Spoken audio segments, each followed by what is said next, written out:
ਵਾਹਿਗੁਰੂ ਜੀ ਕਾ ਖਾਲਸਾ ਵਾਹਿਗੁਰੂ ਜੀ ਕੀ ਫਤਿਹ। ਅਸਲਾਮ ਵਾਲੇਕਮ ਆਦਾਬ ਬਰਜ਼। ਮੈਂ ਹਾਂ ਤੁਹਾਡੀ ਹੋਸਟ ਨੀਲਮ ਕੌਰ ਤੇ ਮੈਂ ਟੀਵੀ 84 ਦੇ ਸਾਰੇ ਦਰਸ਼ਕਾਂ ਤੇ ਸਰੋਤਿਆਂ ਨੂੰ ਜੀ ਆਇਆਂ ਕਹਿੰਦੀ ਹਾਂ ਪ੍ਰੋਗਰਾਮ ਸੱਚੋ ਸੱਚ ਵਿੱਚ, ਜਿਹੜੇ ਇਸ ਪ੍ਰੋਗਰਾਮ ਨਾਲ ਦੇਸ਼ਾਂ ਵਿਦੇਸ਼ਾਂ ਤੋਂ ਜੁੜ ਚੁੱਕੇ ਨੇ।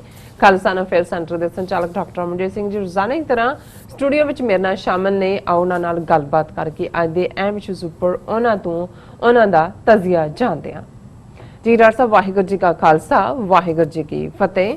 हाँ जी नीलम कौर जी, ਤੁਹਾਨੂੰ ਵੀ ਤੇ ਦੁਨੀਆ ਭਰ ਚ ਬੈਠੇ ਸਾਡੇ ਬਹੁਤ ਹੀ ਪਿਆਰੇ ਤੇ ਸੋਹਣੇ ਟੀਵੀ 84 ਦੇ ਦਰਸ਼ਕਾਂ ਨੂੰ ਵੀ ਵਾਹਿਗੁਰੂ ਜੀ ਕਾ ਖਾਲਸਾ ਵਾਹਿਗੁਰੂ ਜੀ ਕੀ ਫਤਿਹ ਤੇ ਸਾਡੇ ਮੁਸਲਮਾਨ ਭੈਣਾਂ ਭਰਾਵਾਂ ਨੂੰ अस्सलाम वालेकुम। जी डॉक्टर साहब, जी आनू प्रोग्राम सचो सच विच बहुत शुक्रिया जी। डॉक्टर साहब, अज 12 अगस्त 2020 27 सावन नानकशाही संमत 552 ਦਾ ਦਿਨ ਹੈ ਤੇ ਡਾਕਟਰ ਸਾਹਿਬ ਪ੍ਰੋਗਰਾਮ ਸ਼ੁਰੂ ਕਰਨ ਤੋਂ ਪਹਿਲਾਂ ਅਸੀਂ ਆਪਣੇ ਦਰਸ਼ਕਾਂ ਤੇ ਸਰੋਤਿਆਂ ਨੂੰ ਹਮੇਸ਼ਾ ਤਰ੍ਹਾਂ ਦੱਸਦੀ ਵਿਊਅਰਸ, ਜੇ ਤੁਸੀਂ ਹੱਕ ਸੱਚ ਇਨਸਾਫ ਤੇ ਪੈਰਾ ਦਿੰਦਾ ਇੱਕੋ ਇੱਕ ਚੈਨਲ ਟੀਵੀ 84 ਨੂੰ ਦੇਖਣਾ ਚਾਹੁੰਦੇ ਹੋ ਤਾਂ ਤੁਸੀਂ ਦੇਖ ਸਕਦੇ ਹੋ Spectrum cable, RCN cable, Bell 5 cable in Canada, roku, Jadoo box, ਸ਼ਾਵਾ, ਫੇਸਬੁੱਕ, ਟੀਵੀ 84 ਦੀ ਐਪ ਰਾਹੀਂ online streaming and IP box ਤੇ ਤੁਸੀਂ ਟੀਵੀ 84 ਨੂੰ ਦੇਖ ਸਕਦੇ ਹੋ। ਵਿਊਅਰਸ, ਜੇ ਤੁਸੀਂ ਟੀਵੀ 84 ਨਾਲ ਜਾਂ ਪ੍ਰੋਗਰਾਮ ਸੱਚੋ ਸੱਚ ਨਾਲ ਫੇਸਬੁੱਕ ਰਾਹੀਂ ਜੁੜੇ ਹੋ ਤਾਂ ਇਸ ਨੂੰ ਵੱਧ ਤੋਂ ਵੱਧ ਲਾਈਕ ਕਰੋ ਤੇ ਸ਼ੇਅਰ ਕਰੋ ਅਤੇ ਨਾਲ ਹੀ YouTube ਤੇ ਸਬਸਕ੍ਰਾਈਬ ਵੀ ਕਰੋ। ਇਹ ਵੀ ਦੱਸ ਦਈਏ ਕਿ ਤੁਸੀਂ ਟੀਵੀ 84 ਦੀ ਐਪ ਨੂੰ ਐਂਡਰੋਇਡ ਐਂਡ ਐਪ ਸਟੋਰ ਤੇ ਡਾਊਨਲੋਡ ਕਰਕੇ ਜੋ ਟੀਵੀ 84 ਦੀ ਲਾਈਵ ਸਟ੍ਰੀਮ ਹੈ ਉਸ ਨੂੰ ਤੁਸੀਂ 24 ਆਵਰਸ ਦੇਖ ਸਕਦੇ ਹੋ। ਵਿਊਅਰਸ, ਹੁਣ ਅਸੀਂ ਆਪਣੇ ਪ੍ਰੋਗਰਾਮ ਦੀ ਸ਼ੁਰੂਆਤ ਕਰਨ ਜਾ ਰਹੇ ਹਾਂ। ਬੜੀ ਚੰਗੀ ਖਬਰ ਨਾਲ ਆਪਣੇ ਪ੍ਰੋਗਰਾਮ ਦੀ ਸ਼ੁਰੂਆਤ ਕਰਾਂਗੇ ਔਰ ਪਹਿਲੇ ਅਹਿਮ ਇਸ਼ੂ ਦੇ ਵਿੱਚ ਆਪਾਂ ਗੱਲਬਾਤ ਕਰਨ ਜਾ ਰਹੇ ਹਾਂ ਕਿ ਅਮਰੀਕਾ ਵਿੱਚ ਡੈਮੋਕ੍ਰੇਟਾਂ ਵੱਲੋਂ ਪ੍ਰਧਾਨਗੀ ਦੇ ਉਮੀਦਵਾਰ ਜੋ ਬਾਈਡਨ ਨੇ ਕਮਲਾ ਹੈਰਿਸ ਨੂੰ ਵਾਈਸ ਪ੍ਰੈਜ਼ੀਡੈਂਟ ਦੇ ਤੌਰ ਤੇ ਚੁਣਿਆ ਹੈ ਔਰ ਫਰੋਡੀ ਜੋ ਸੁਭਾਅ ਦੇ ਭਾਰਤੀ ਲੋਕ ਨੇ ਉਹ ਦੁਬਦਾ ਵਿੱਚ ਫਸ ਗਏ ਹਨ ਕਿਉਂਕਿ ਉਹ ਤਾਂ ਇੱਕ ਪਾਸੇ ਜੋ ਅਬ ਕੀ ਬਾਰ ਮੋਦੀ ਕੀ ਸਰਕਾਰ ਦੇ ਨਾਰੇ ਲਾ ਰਹੇ ਸਨ ਤੇ ਦੂਸਰੇ ਪਾਸੇ ਭਾਰਤੀ ਮੂਲ ਦੀ ਉਮੀਦਵਾਰ ਜੋ ਕਮਲਾ ਹੈਰਿਸ ਹੈ ਉਹ ਡੈਮੋਕ੍ਰੇਟਾਂ ਵੱਲੋਂ ਵਾਈਸ ਪ੍ਰੈਜ਼ੀਡੈਂਟ ਦੀ ਉਮੀਦਵਾਰ ਬਣ ਗਈ ਹੈ। ਸੋ ਹੁਣ ਮਜ਼ੇ ਦੀ ਗੱਲ ਇਹ ਹੈ ਕਿ ਹੁਣ ਉਹ ਕੱਛਾਂ ਵਜਾਣਗੇ ਜਾਂ ਉਹ ਚੀਕਾਂ ਮਾਰਨਗੇ, ਇਸ ਬਾਰੇ ਆਪਾਂ ਗੱਲਬਾਤ ਕਰਨ ਜਾ ਰਹੇ ਹਾਂ। ਸੋ ਅਸੀਂ ਚਾਹਾਂਗੇ ਕਿ ਤੁਸੀਂ ਸਾਡੇ ਨਾਲ ਇਸੇ ਤਰ੍ਹਾਂ ਹੀ ਬਣੇ ਰਹਿਣਾ। ਦੇਖਣ ਸੁਣ ਲਈ ਤੁਹਾਡਾ ਸਭ ਦਾ ਬਹੁਤ ਬਹੁਤ ਸ਼ੁਕਰੀਆ। ਜੀ ਰਾਜ ਸਾਹਿਬ, ਕੀ ਵਿਚਾਰਾਂ ਨੇ ਪਹਿਲੇ ਮੁੱਦੇ ਬਾਰੇ?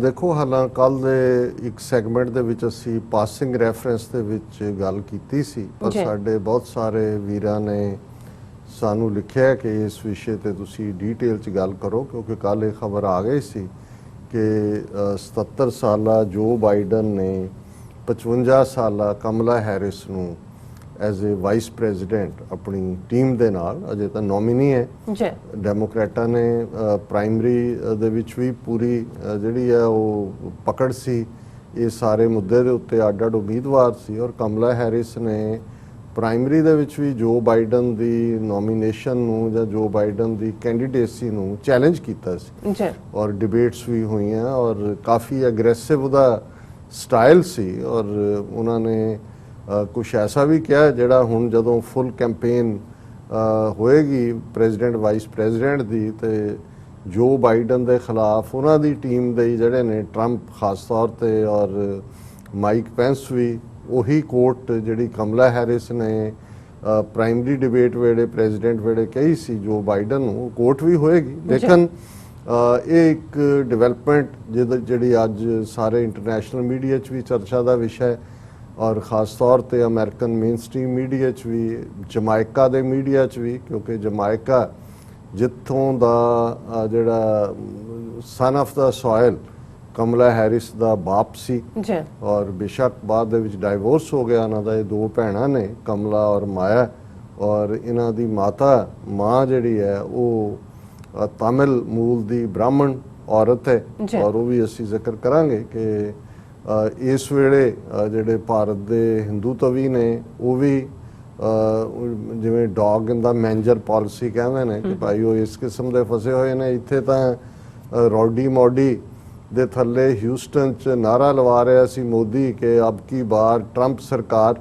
ਕਿਉਂਕਿ ਇਹੀ ਨਾਰਾ ਕਦੇ ਭਾਰਤ ਦੇ ਵਿੱਚ ਅਬ ਕੀ ਬਾਰ ਮੋਦੀ ਸਰਕਾਰ ਜਿਹੜਾ ਉਹ ਹਿੰਦੂਤਵੀਆਂ ਨੇ ਲਾਇਆ ਸੀ ਔਰ ਇਸ ਦੇ ਉੱਤੇ ਬੜੀ ਕ੍ਰਿਟਿਸਿਜ਼ਮ ਹੋਇਆ ਸੀ ਕਿ ਕਿਸੇ ਦੇਸ਼ ਦਾ ਪ੍ਰਾਈਮ ਮਿਨਿਸਟਰ ਕਿਵੇਂ ਜਾ ਕੇ ਦੂਸਰੇ ਦੇਸ਼ ਦੀ ਇਲੈਕਸ਼ਨ ਪ੍ਰੋਸੈਸ ਦੇ ਵਿੱਚ ਇੱਕ ਪਾਰਟੀ ਦੇ ਕੈਂਡੀਡੇਟ ਨੂੰ ਐਂਡੋਰਸ ਕਰ ਰਿਹਾ ਹੈ ਜਾਂ ਉਸ ਦੀ ਵਕਾਲਤ ਕਰ ਰਿਹਾ ਹੈ ਕਿ ਵੀ ਕੱਲ ਨੂੰ ਜੇ ਟਰੰਪ ਦੀ ਥਾਂ ਤੇ ਦੂਸਰੀ ਪਾਰਟੀ ਦਾ ਆਇਆ ਹੈ ਜਾਂ ਦੂਸਰਾ ਜਿੱਤ ਗਿਆ ਹੈ, ਤੇ ਫਿਰ ਕੀ ਹੋਏਗਾ। ਔਰ ਸ਼ਾਇਦ ਇਹੀ ਕਾਰਨ ਹੈ ਕਿ ਜਦੋਂ ਅੱਜ ਭਾਰਤੀ ਮੀਡੀਆ ਦੇ ਵਿੱਚ ਜਾਂ ਈਵਨ ਤਮਿਲਨਾਡੂ ਦੇ ਪੋਲੀਟੀਸ਼ੀਅਨ, ਕਿਉਂਕਿ ਇਹਦਾ ਸੰਬੰਧ ਤਮਿਲਨਾਡੂ ਨਾਲ ਹੈ, ਇਹਦੀ ਮਦਰਲੀ ਸਾਈਡ ਦਾ, ਉਹ ਤਾਂ ਉਹਨਾਂ ਨੇ ਜਿਹੜਾ ਵਧਾਈ ਦਿੱਤੀ ਹੈ, ਸੈਲੀਬ੍ਰੇਟ ਕੀਤਾ ਹੈ। ਮਾਧਵ ਨਾਇਰ ਜਿਹੜਾ ਬੀਜੇਪੀ ਦਾ ਸਪੋਕਸਪਰਸਨ ਹੈ, ਉਹਨੇ ਵੀ ਉੱਪਰਲੇ ਜਿਹੇ ਮੂੰਹ ਨਾਲ ਵਧਾਈ ਦਿੱਤੀ ਹੈ। ਲੇਕਿਨ ਮੋਦੀ ਜਿਹੜਾ ਕਿ ਚਾਰੇ ਵੇਲੇ ਟਵਿੱਟਰ ਦੇ ਉੱਤੇ ਹੀ ਭਾਵੇਂ ਲੱਖਾਂ ਉਹਦੇ ਫੇਕ ਅਕਾਊਂਟ ਹੋਲਡਰ ਵੀ ਨੇ ਜਿਹੜੇ ਉਹਦੀਆਂ ਹੀ ਪਾਰਟੀ ਵਾਲੇ ਨੇ ਬਣਾਏ ਹੋਏ ਨੇ, ਪਰ ਇਸ ਦੇ ਉੱਤੇ ਹੁਣ ਮੋਦੀ ਨੂੰ ਦੀ ਜ਼ੁਬਾਨ ਨੂੰ ਤਾਲਾ ਲੱਗਾ ਹੋਇਆ ਹੈ। क्योंकि की कहे इतने तो नारे लगा के गया कि अब की बार एक बार फिर ट्रंप सरकार और ट्रंप दा यार माई फ्रेंड हुण किहनूं माई फ्रेंड कहेगा। सो कुल मिला के ये जिहड़ी है एक दिलचस्प जिहड़ी है नवंबर दी इलैक्शन बन गई है। इस तो पहला कि मैं इस बारे होर गल करां, साढ़े क्योंकि बहुत सारे व्यूअर्स भारत पाकिस्तान और दुनिया भर च ने, और अमेरिकन सिस्टम एक कंपलैक्स सिस्टम भी है चोणों के लिहाज नाल, और क्योंकि इंग्लैंड का जिहड़ा पार्लिमानी सिस्टम है उसनूं ही भारत पाकिस्तान कैनेडा ਜਾਂ बहुत सारे ਜਿਹੜੇ ब्रिटिश कॉमनवैल्थ ਦੇ ਕੰਟਰੀਜ਼ ਨੇ ਉਹ ਫੋਲੋ ਕਰਦੇ ਨੇ। ਇਸ ਲਈ ਉਹਨਾਂ ਦੇ ਲਈ ਸਾਡੇ ਲਈ ਵੀ ਮੁੱਢਲੇ ਸਾਲਾਂ 'ਚ ਜਦੋਂ ਅਸੀਂ 80s ਦੇ ਵਿੱਚ ਇਹਨੂੰ ਦੇਖਿਆ, ਇਹ ਸਮਝਣਾ ਔਖਾ ਹੁੰਦਾ ਸੀ ਕਿ ਭਾਈ ਇਹ ਪ੍ਰੋਸੈਸ ਕੀ ਹੈ। ਲੇਕਿਨ ਇਹਦੇ 'ਚ ਕੋਈ ਸ਼ੱਕ ਨਹੀਂ ਹੈ ਕਿ ਜਿਹੜਾ ਅਮਰੀਕਾ ਦਾ ਪ੍ਰੈਜ਼ੀਡੈਂਟ ਹੈ ਉਹ most powerful man on the planet ਹੈ, ਕਿਉਂਕਿ ਅਮਰੀਕਾ ਹੁਣ ਇੱਕੋ ਇੱਕ ਸੁਪਰ ਪਾਵਰ ਹੈ ਦੁਨੀਆ ਦੀ।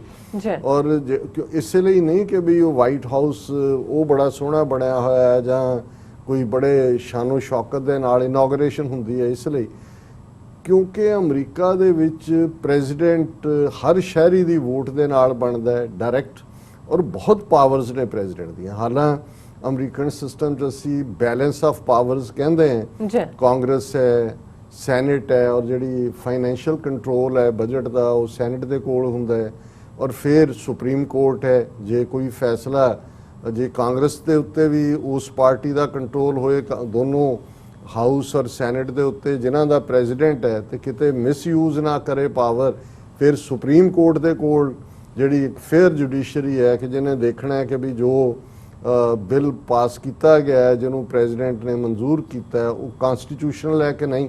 ਬਹੁਤ ਵਾਰ ਜਦੋਂ ਇਸ ਕਿਸਮ ਦੇ ਬਿੱਲ ਜਾਂ ਐਕਟ ਵੀ ਬਣਾ ਦਿੱਤੇ ਗਏ, ਸੁਪਰੀਮ ਕੋਰਟ ਨੇ ਅਨਕਨਸਟੀਟਿਊਸ਼ਨਲ ਕਹਿ ਕੇ ਰਿਜੈਕਟ ਕਰ ਦਿੱਤੇ। ਫਿਰ ਇਹ ਵੀ ਕਿ ਕਾਂਗਰਸ ਜਾਂ ਸੈਨੇਟ 'ਚ ਇਸ ਕਿਸਮ ਦੇ ਦੀ ਜਿਹੜੀ ਕੋਈ ਪਾਰਟੀ ਜਿਹੜੀ ਬਿਲਕੁਲ ਪ੍ਰੈਜ਼ੀਡੈਂਟ ਨੂੰ ਚੱਲਣ ਨਾ ਦੇ ਔਰ ਉਹ ਕੋਈ ਇਸ ਕਿਸਮ ਦੇ ਐਕਟ ਬਣਾਏ, ਉਹਦੇ ਲਈ ਪ੍ਰੈਜ਼ੀਡੈਂਟ ਦੇ ਕੋਲ ਵੀਟੋ ਪਾਵਰ ਹੈ। ਬੇਸ਼ੱਕ ਉਹ ਹਾਊਸ ਔਰ ਕਾਂਗਰਸ ਨੇ ਪਾਸ ਵੀ ਕੀਤਾ ਹੋਇਆ, ਪ੍ਰੈਜ਼ੀਡੈਂਟ ਉਹਨੂੰ ਵੀਟੋ ਕਰ ਸਕਦਾ। ਹੁਣ ਇਹ ਸਾਰਾ ਜਿਹੜਾ ਹੈ ਇਸ ਸਿਸਟਮ ਦੇ ਵਿੱਚ ਜਿਹੜੀ ਪ੍ਰੈਜ਼ੀਡੈਂਸ਼ੀਅਲ ਇਲੈਕਸ਼ਨ ਹੈ, ਫਿਰ ਬੇਸ਼ੱਕ ਅਮਰੀਕਾ ਦੀਆਂ 50 ਸਟੇਟਾਂ ਦੇ ਲੋਕ ਵੋਟ ਪਾਉਂਦੇ ਨੇ, ਪਰ ਇਹ ਨਹੀਂ ਹੁੰਦਾ ਵੀ ਜਿਹਨੂੰ ਵੱਧ ਵੋਟਾਂ ਪਈਆਂ। ਸਾਡੇ ਤਾਂ ਉਹੀ ਹੁੰਦਾ ਕਿ ਭਾਈ ਜਿਹਨੂੰ ਪਈਆਂ ਭਾਵੇਂ ਚੋਰੀ ਪਵਾਈਆਂ ਜਾਲੀ ਪਵਾਈਆਂ ਗਿਣ ਲਓ ਤੇ ਜਿੱਤ ਗਿਆ ਬਈ। ਲੇਕਿਨ ਅਮਰੀਕਾ 'ਚ ਅਸੀਂ ਦੇਖਿਆ ਐਲਕੌਰ ਦੀ ਵਾਰੀ ਵੀ ਹਿਲਰੀ ਤੱਕ ਪਹੁੰਚਦੇ ਆ ਵੀ ਕਿ ਜੇ ਵੋਟਾਂ ਇੱਕ ਕੈਂਡੀਡੇਟ ਨੂੰ ਜ਼ਿਆਦਾ ਵੀ ਪਈਆਂ ਨੇ ਉਹ ਹਾਰ ਜਾਂਦਾ ਹੈ, ਕਿਉਂਕਿ ਇੱਥੇ ਇੱਕ ਸਿਸਟਮ ਜਿਹਨੂੰ ਇਲੈਕਟਰਲ ਵੋਟਸ ਕਹਿੰਦੇ ਨੇ। 50 ਸਟੇਟਾਂ ਅਮਰੀਕਾ ਦੀਆਂ ਬੇਸ਼ੱਕ ਸੈਨੇਟ ਦੇ ਬੈਲੈਂਸ ਆਫ ਪਾਵਰ ਵੀ ਰੱਖਿਆ ਹੋਇਆ ਹੈ, ਸੈਨੇਟ ਦੇ ਵਿੱਚ ਸਿਰਫ 100 ਸੈਨੇਟਰ ਨੇ, ਔਰ ਕੋਈ ਵੱਡੀ ਸਟੇਟ ਹੋਏ ਕੈਲੀਫੋਰਨੀਆ ਵਰਗੀ, ਹੁਣ ਕੈਲੀਫੋਰਨੀਆ ਦੀ ਆਬਾਦੀ ਸਾਰੇ ਕੈਨੇਡਾ ਦੀ ਆਬਾਦੀ ਦੇ ਬਰਾਬਰ ਹੈ, ਲੇਕਿਨ ਉਹਨਾਂ ਦੇ ਵੀ 2 ਹੀ ਸੈਨੇਟਰ ਨੇ। ਔਰ ਕਮਲਾ ਹੈਰਿਸ ਜਿਹੜੀ ਹੁਣ ਵਾਈਸ ਪ੍ਰੈਜ਼ੀਡੈਂਟ ਕੈਂਡੀਡੇਟ ਬਣੀ ਹੈ ਉਹ ਸਿਟਿੰਗ ਸੈਨੇਟਰ ਹੈ ਕੈਲੀਫੋਰਨੀਆ ਤੋਂ, ਉਸ ਤੋਂ ਪਹਿਲਾਂ ਅਟਾਰਨੀ ਜਨਰਲ ਸੀ। ਹੁਣ ਇਸੇ ਤਰ੍ਹਾਂ ਜੇ ਰੋਡ ਆਈਲੈਂਡ ਵਰਗੀ ਛੋਟੀ ਜਿਹੀ ਸਟੇਟ ਹੈ ਉਹਦੇ ਵੀ 2 ਸੈਨੇਟਰ ਨੇ। ਸੋ ਉਹਨਾਂ ਨੇ ਇਹ ਰੱਖਿਆ ਵੀ ਇਹ ਨਾ ਹੋਏ ਜਿਵੇਂ ਅੱਜ यूपी बिहार मध्य प्रदेश राजस्थान 4 स्टेटां नूं कंट्रोल करके हिंदू तवियां ने बाकी सारियां नूं इरैलेवेंट कर दिता है, क्योंकि हुण मेजोरिटी सीटां उत्थे ने, मेजोरिटी वोट दे नाल तुसीं आंदे हो, तुहानूं परवाह ही नहीं है नॉर्थ ईस्ट की कहंदा है, दूजियां माइनॉरिटी। सो अमरीका ने जिहड़ा सिस्टम बड़ी खूबसूरती दे नाल over a period of time built कीता है, उहदे च फ्लॉ भी ने, लेकिन ये भी अमरीकनां दा एक ਜਿਹੜਾ ਉਹਨਾਂ ਦੀ ਇੱਕ ਉਹਨਾਂ ਦੀ ਬਣੀ ਹੋਈ ਇੱਕ ਰੁਚੀ ਵੀ ਹੈ ਕਿ ਉਹ ਫਿਰ ਜਿਹੜੀ ਚੀਜ਼ ਬੋਦੀ ਹੁੰਦੀ ਹੈ ਜਾਂ ਨੈਗੇਟਿਵ ਉਹਨੂੰ ਨਕਾਰ ਦਿੰਦੇ ਨੇ, go for the better one. ਜੀ ਸੋ ਇਸ ਲਈ ਕਨਸਟੀਟਿਊਸ਼ਨ ਵੀ ਬਣਾਇਆ, ਉਹਦੇ ਚ ਅਮੈਂਡਮੈਂਟਸ ਵੀ ਆਈਆਂ, ਫਿਰ ਅਸੀਂ ਦੇਖਦੇ ਹਾਂ ਟਾਈਮ ਦੇ ਨਾਲ ਪ੍ਰੋਗਰੈਸ ਵੀ ਹੁੰਦੀ ਗਈ। ਪਰ ਜਿਨ੍ਹਾਂ ਨੀਹਾਂ ਦੇ ਉੱਤੇ ਅਮਰੀਕਾ ਦਾ ਕਨਸਟੀਟਿਊਸ਼ਨ ਜਾਂ ਕਨਸਟੀਟਿਊਸ਼ਨ ਦਾ ਬੇਸ ਡੈਕਲੇਰੇਸ਼ਨ ਆਫ ਇੰਡੀਪੈਂਡੈਂਸ ਸੀ 4 ਜੁਲਾਈ ਦੀ, ਸੋ ਉਹਦਾ ਨਤੀਜਾ ਹੈ ਕਿ ਵੀ ਬੇਸ਼ੱਕ ਟਰੰਪ ਉਹਨਾਂ ਦਾ ਪਹਿਲਾ ਕੈਂਪੇਨ ਜਿਹੜਾ ਜਿਹਨੇ ਬਹੁਤ ਬੁਰੀ ਤਰ੍ਹਾਂ ਨੇਸ਼ਨ ਨੂੰ ਡਿਵਾਈਡ ਵੀ ਕੀਤਾ ਔਰ ਗਲੋਬਲੀ ਵੀ ਅਮਰੀਕਾ ਦੇ ਸਟੇਚਰ ਨੂੰ ਵੀ ਜਿਹੜਾ ਗਲੋਬਲ ਲੈਵਲ ਤੇ ਥੱਲੇ ਲਿਆਂਦਾ, ਇਹਦੇ ਬਾਰੇ ਕੋਈ ਦੋ ਰਾਵਾਂ ਨਹੀਂ ਨੇ। ਹਾਲਾਂ ਹਰ ਇੱਕ ਦਾ ਆਪਣਾ ਵਿਊ ਹੋ ਸਕਦਾ ਹੈ। ਸਾਡੀ ਕੌਮ ਦੇ ਵਿੱਚ ਵੀ ਡੈਮੋਕ੍ਰੈਟ ਵੀ ਨੇ, ਰਿਪਬਲਿਕਨ ਵੀ ਨੇ, ਕਈਆਂ ਨੂੰ ਚੰਗਾ ਨਹੀਂ ਲੱਗਦਾ ਜਦੋਂ ਮੈਂ ਗੱਲ, ਪਰ ਮੇਰਾ ਇੱਕ ਪਾਸੇ ਔਰ ਮੈਂ ਇਹ ਵੀ ਸਮਝਦਾ ਹਾਂ ਵੀ ਮਾਈਨੋਰਿਟੀਜ਼ ਦੇ ਲਈ ਇਹ ਜ਼ਰੂਰੀ ਵੀ ਹੁੰਦਾ ਹੈ ਕਿ ਉਹ ਪੋਲੀਟੀਕਲ, ਜੇ ਉਹਨਾਂ ਦੀ ਕਨਵਿਕਸ਼ਨ ਹੈ ਕਿ ਰਿਪਬਲਿਕਨਸ ਦੀਆਂ ਨੀਤੀਆਂ ਠੀਕ ਨੇ ਫਾਈਨੈਂਸ਼ੀਅਲ ਲਾਈਨ ਦੇ ਉੱਤੇ, ਹੁਣ ਕੋਈ ਸ਼ੱਕ ਨਹੀਂ ਹੈ ਇਹ ਅਮਰੀਕਾ ਵਰਗੇ ਮੁਲਕ 'ਚ ਹੀ ਹੋ ਸਕਦਾ ਹੈ ਕਿ ਘਰ ਬੈਠਿਆਂ ਹਰ ਇੱਕ ਦੇ ਅਕਾਊਂਟ ਦੇ ਵਿੱਚ $3 ਟ੍ਰਿਲੀਅਨ ਅਮਰੀਕਾ ਨੇ ਲਟਾ ਦਿੱਤਾ। ਹਰ ਇੱਕ ਦੇ ਅਕਾਊਂਟ 'ਚ ਘਰ ਬੈਠਿਆਂ ਜਿਹੜਾ ਹੈ ਉਹ $1200 ਪੈਂਡੇਮਿਕ ਦਾ ਵੀ ਆਇਆ। ਦੂਜਾ ਹੁਣ ਵੀ ਬੇਸ਼ੱਕ ਜਿਹੜਾ ਉਹ ਫਸੀ ਹੋਈ ਆ ਘੁੰਡੀ, ਡੈਮੋਕ੍ਰੈਟ ਕਹਿੰਦੇ ਨੇ ਕਿ ਜੀ 600 ਹੀ ਰੱਖੋ ਹਫਤੇ ਦਾ, ਟਰੰਪ ਨੇ ਪ੍ਰੈਜ਼ੀਡੈਂਸ਼ੀਅਲ ਡਿਗਰੀ ਕੱਢ ਕੇ ਉਹ 400 ਦਾ ਅਪਰੂਵ ਕੀਤਾ ਹੈ। ਨੈਗੋਸ਼ੀਏਸ਼ਨ ਹੋਏਗੀ, ਕੋਈ ਨਾ ਕੋਈ ਬਰਾਬਰ ਜਿੱਤ। ਸੋ ਇਹ ਵੀ ਜੇ ਇੱਕ ਸਿਸਟਮ ਹੈ, ਸਿਸਟਮ ਨੇ ਕੰਮ ਕੀਤਾ ਹੈ, ਇਨਫ ਮਨੀ ਹੈ ਉਹਨਾਂ ਦੀ ਟ੍ਰੇਜਰੀ 'ਚ ਕਿ ਉਹਨਾਂ ਨੇ ਦਿੱਤਾ ਹੈ ਔਰ ਵਿਦਿਨ ਕੋਈ ਸਵਾਲ ਨਹੀਂ, ਕੋਈ ਇੱਕ ਅੱਧੀ ਵਾਰੀ ਜੋ ਫਾਰਮ ਭਰੇ ਗਏ ਉਹਦੇ ਉੱਤੇ ਉਹ ਤੁਹਾਨੂੰ ਵਾਰ-ਵਾਰ ਰਿਮਾਈਂਡ ਕਰਵਾਉਂਦੇ ਨੇ ਕਿ ਦੱਸੋ ਜੌਬ ਤੁਹਾਨੂੰ ਮਿਲਿਆ ਕਿ ਨਹੀਂ ਮਿਲਿਆ, ਔਰ ਉਹਨੂੰ ਕੰਟੀਨਿਊ ਕਰਦੇ ਨੇ। ਹੁਣ ਇਹ ਸਾਰਾ ਜਿਹੜਾ ਸਿਸਟਮ ਹੈ ਉਹਦੇ 'ਚ ਖਾਸ ਤੌਰ ਤੇ ਇਸ ਗੱਲ ਦਾ ਧਿਆਨ ਰੱਖਿਆ ਗਿਆ ਕਿ ਮੈਜੋਰੀਟੇਰੀਅਨਿਜ਼ਮ ਨਾ ਹੋ ਜਾਏ। ਇਹ ਨਾ ਹੋਏ ਕੱਲ ਨੂੰ ਕੈਲੀਫੋਰਨੀਆ ਜਾਂ ਨਿਊਯਾਰਕ ਵਰਗੀਆਂ ਵੱਡੀਆਂ ਸਟੇਟਾਂ ਉਹ ਇਕੱਠੀਆਂ ਵੋਟਾਂ ਉਹਨਾਂ ਦੀਆਂ ਨੇ ਔਰ ਬਾਕੀਆਂ ਨੂੰ ਐਂ ਹੀ ਸਮਝਣ ਕਿ ਵੀ ਸਾਡੀਆਂ ਕਾਲੋਨੀਜ਼ ਨੇ। ਇਸ ਲਈ ਉਹਨਾਂ ਨੇ ਜਿੱਥੇ ਸੈਨੇਟ ਦੇ ਵਿੱਚ ਹਰ ਸਟੇਟ ਦੇ 2 ਸੈਨੇਟਰ ਨੇ, 50 ਸਟੇਟਾਂ ਦੇ 100 ਸੈਨੇਟਰ ਬਣਦੇ, ਇਸੇ ਤਰ੍ਹਾਂ ਉਹਨਾਂ ਨੇ ਪ੍ਰੈਜ਼ੀਡੈਂਸ਼ੀਅਲ ਇਲੈਕਸ਼ਨ ਦੇ ਵੇਲੇ ਜਿਹਦੇ ਵਿੱਚ ਪ੍ਰੈਜ਼ੀਡੈਂਟ ਵਾਈਸ ਪ੍ਰੈਜ਼ੀਡੈਂਟ ਦੋਨੋਂ ਹੀ ਹੁੰਦੇ ਨੇ, ਉਹਦੇ ਵਿੱਚ ਉਹਨਾਂ ਨੇ ਮੇਕ ਸ਼ੋਰ ਕੀਤਾ ਇਲੈਕਟਰਲ ਵੋਟਸ ਹਰ ਸਟੇਟ ਦੀਆਂ ਬੇਸ਼ੱਕ ਉਹਦੀ ਆਬਾਦੀ ਦੇ ਲਿਹਾਜ਼ ਨਾਲ ਹੀ ਗਿਣੀਆਂ ਜਾਂਦੀਆਂ, ਪਰ ਉਹਦਾ ਨਤੀਜਾ ਇਹ ਹੁੰਦਾ ਵੀ ਕੁਝ ਤਾਂ ਆਲਰੇਡੀ ਬਲੂ ਸਟੇਟਸ ਨੇ। ਬਲੂ ਸਟੇਟਸ ਉਹ ਨੇ ਜਿਹੜੀਆਂ ਡੈਮੋਕ੍ਰੈਟ ਹੁੰਦੀਆਂ ਨੇ, ਜਿਵੇਂ ਨਿਊਯਾਰਕ ਹੈ ਜਾਂ ਕੈਲੀਫੋਰਨੀਆ ਹੈ ਜਾਂ ਵਾਸ਼ਿੰਗਟਨ ਸਟੇਟ ਹੈ, ਉਹਨਾਂ ਨੇ ਜਾਣਾ ਹੀ ਜਾਣਾ ਹੈ ਡੈਮੋਕ੍ਰੈਟ ਵੇ। ਕੁਝ ਜਿਹਨਾਂ ਨੂੰ ਬਾਈਬਲ ਬੈਲਟ ਕਹਿੰਦੇ ਨੇ, ਰੈੱਡ ਸਟੇਟਸ ਨੇ, ਉਹਨਾਂ ਨੇ ਉਤੋਂ ਅਰਕੈਂਸਸ ਤੋਂ ਸ਼ੁਰੂ ਕਰ ਲਓ, ਸਾਰਾ ਓਕਲਹੋਮਾ, ਜਾਰਜੀਆ ਔਰ ਆਇਓਵਾ, ਟੈਕਸਾਸ, ਇਹ ਸਾਰੀਆਂ ਉਧਰ ਨੂੰ ਹੀ ਉਹਨਾਂ ਨੇ ਜਾਣਾ। ਹਾਲਾਂਕਿ ਉਹ ਥੋੜੀ ਬਹੁਤ ਚੇਂਜ ਹੁੰਦੀ ਰਹਿੰਦੀ, ਲੇਕਿਨ ਬਾਈ ਐਂਡ ਲਾਰਜ ਉਹਨਾਂ ਦਾ ਪੈਟਰਨ ਰਿਪਬਲਿਕਨ ਹੈ। ਫਿਰ ਵਿੱਚ ਜਿਨ੍ਹਾਂ ਨੂੰ ਸਵਿੰਗ ਸਟੇਟਸ ਕਹਿੰਦੇ ਨੇ ਕਿ ਵੀ ਉਹ ਮੌਕੇ ਦੇ ਮੁਤਾਬਕ ਡਿਸਾਈਡ ਕਰਦੇ ਨੇ ਵੀ ਉਹਨਾਂ ਨੇ ਕਿੱਧਰ ਜਾਣਾ ਹੈ। ਉਹਨਾਂ ਦੇ ਵਿੱਚ ਫਲੋਰੀਡਾ ਵੀ ਆ ਜਾਂਦੀ ਹੈ, ਉਹਦੇ 'ਚ ਓਹਾਇਓ ਵੀ ਹੈ, ਉਹਦੇ 'ਚ ਮਿਸ਼ੀਗਨ ਵੀ ਹੈ। ਸੋ ਇਹ ਕਈ ਵਾਰੀ ਡਿਸਾਈਡਿੰਗ ਫੈਕਟਰ ਹੀ ਇਹ ਸਟੇਟਾਂ ਬਣੀਆਂ ਨੇ ਔਰ ਟਰੰਪ ਦੀ ਵਿਕਟਰੀ ਦੇ ਵਿੱਚ ਇਹਨਾਂ ਸਵਿੰਗ ਸਟੇਟ, ਪੈਨਸਿਲਵੇਨੀਆ, ਇਹਨਾਂ ਸਵਿੰਗ ਸਟੇਟਾਂ ਨੇ ਜਿਹੜਾ ਰੋਲ ਅਦਾ ਕੀਤਾ। ਸੋ ਇਹ ਜਦੋਂ ਅਸੀਂ ਦੇਖਦੇ ਹਾਂ ਇੱਥੇ ਕੋਈ ਵੀ ਫॉर ਸਰਟਨ, ਹੁਣ ਬੇਸ਼ੱਕ ਟਰੰਪ ਔਰ ਬਾਈਡਨ ਦੇ ਵਿੱਚ 2 ਡਿਜਿਟ ਦਾ ਗੈਪ ਚੱਲ ਰਿਹਾ ਹੈ ਬਹੁਤ ਸਾਰੀਆਂ ਸਟੇਟਾਂ ਦੇ ਹਵਾਲੇ ਨਾਲ, ਪਰ ਕੁਝ ਦੇ ਵਿੱਚ ਮੈਂ ਦੇਖ ਰਿਹਾ ਸੀ ਉਹਨਾਂ ਦੇ ਵਿੱਚ ਬੜੀ 1 ਜਾਂ 2 ਦੀ ਟਾਈਟ ਰੇਸ ਬਣ ਗਈ ਹੈ, ਜਿਵੇਂ ਟੈਕਸਾਸ ਦੇ ਵਿੱਚ ਵੀ ਹੈ ਔਰ ਇਸੇ ਤਰ੍ਹਾਂ ਅਰੀਜ਼ੋਨਾ ਦੇ ਵਿੱਚ ਹੈ ਔਰ ਡੈਮੋਕ੍ਰੈਟ ਪੈਸੇ ਮੰਗ ਰਹੇ ਨੇ ਕਿ ਭਾਈ ਦਿਓ ਤਾਂ ਕਿ ਅਸੀਂ, ਹਾਲਾਂ ਇਹ ਰਿਪਬਲਿਕਨ ਸਟੇਟਾਂ ਨੇ ਪਰ ਬਹੁਤ ਸਾਰਾ ਕੋਵਿਡ-19 ਦੀ ਹੈਂਡਲਿੰਗ ਕਰਕੇ ਵੀ, ਕੁਝ ਹੋਰ ਰੀਜ਼ਨਸ ਕਰਕੇ ਵੀ, ਹਾਲਾਂ ਜਿਵੇਂ ਕਿਹਾ ਜਾਂਦਾ ਹੈ ਕਿ 24 hours is too long a time in politics. ਅਜੇ ਤਾਂ ਨਵੰਬਰ ਦਾ ਪਹਿਲਾ ਜਿਹੜਾ ਮੰਗਲਵਾਰ ਹੈ ਹਫਤੇ ਦਾ, ਉਹਦੇ 'ਚ ਜਾਏਗਾ, ਸ਼ਾਇਦ 4 ਨਵੰਬਰ ਬਣਦਾ।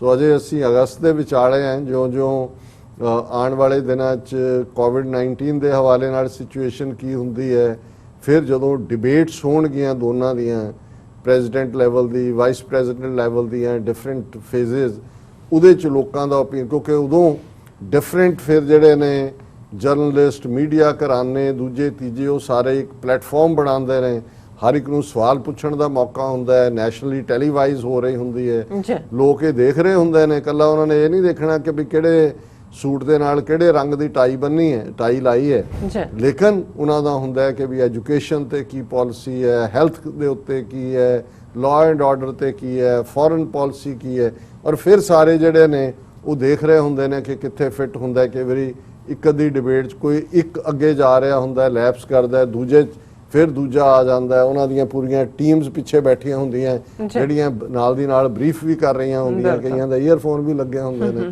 ਜਾਂ ਪਤਾ ਨਹੀਂ ਅੱਜ ਕੱਲ੍ਹ ਕੀ ਡਿਵਾਈਸਿਸ ਨੇ।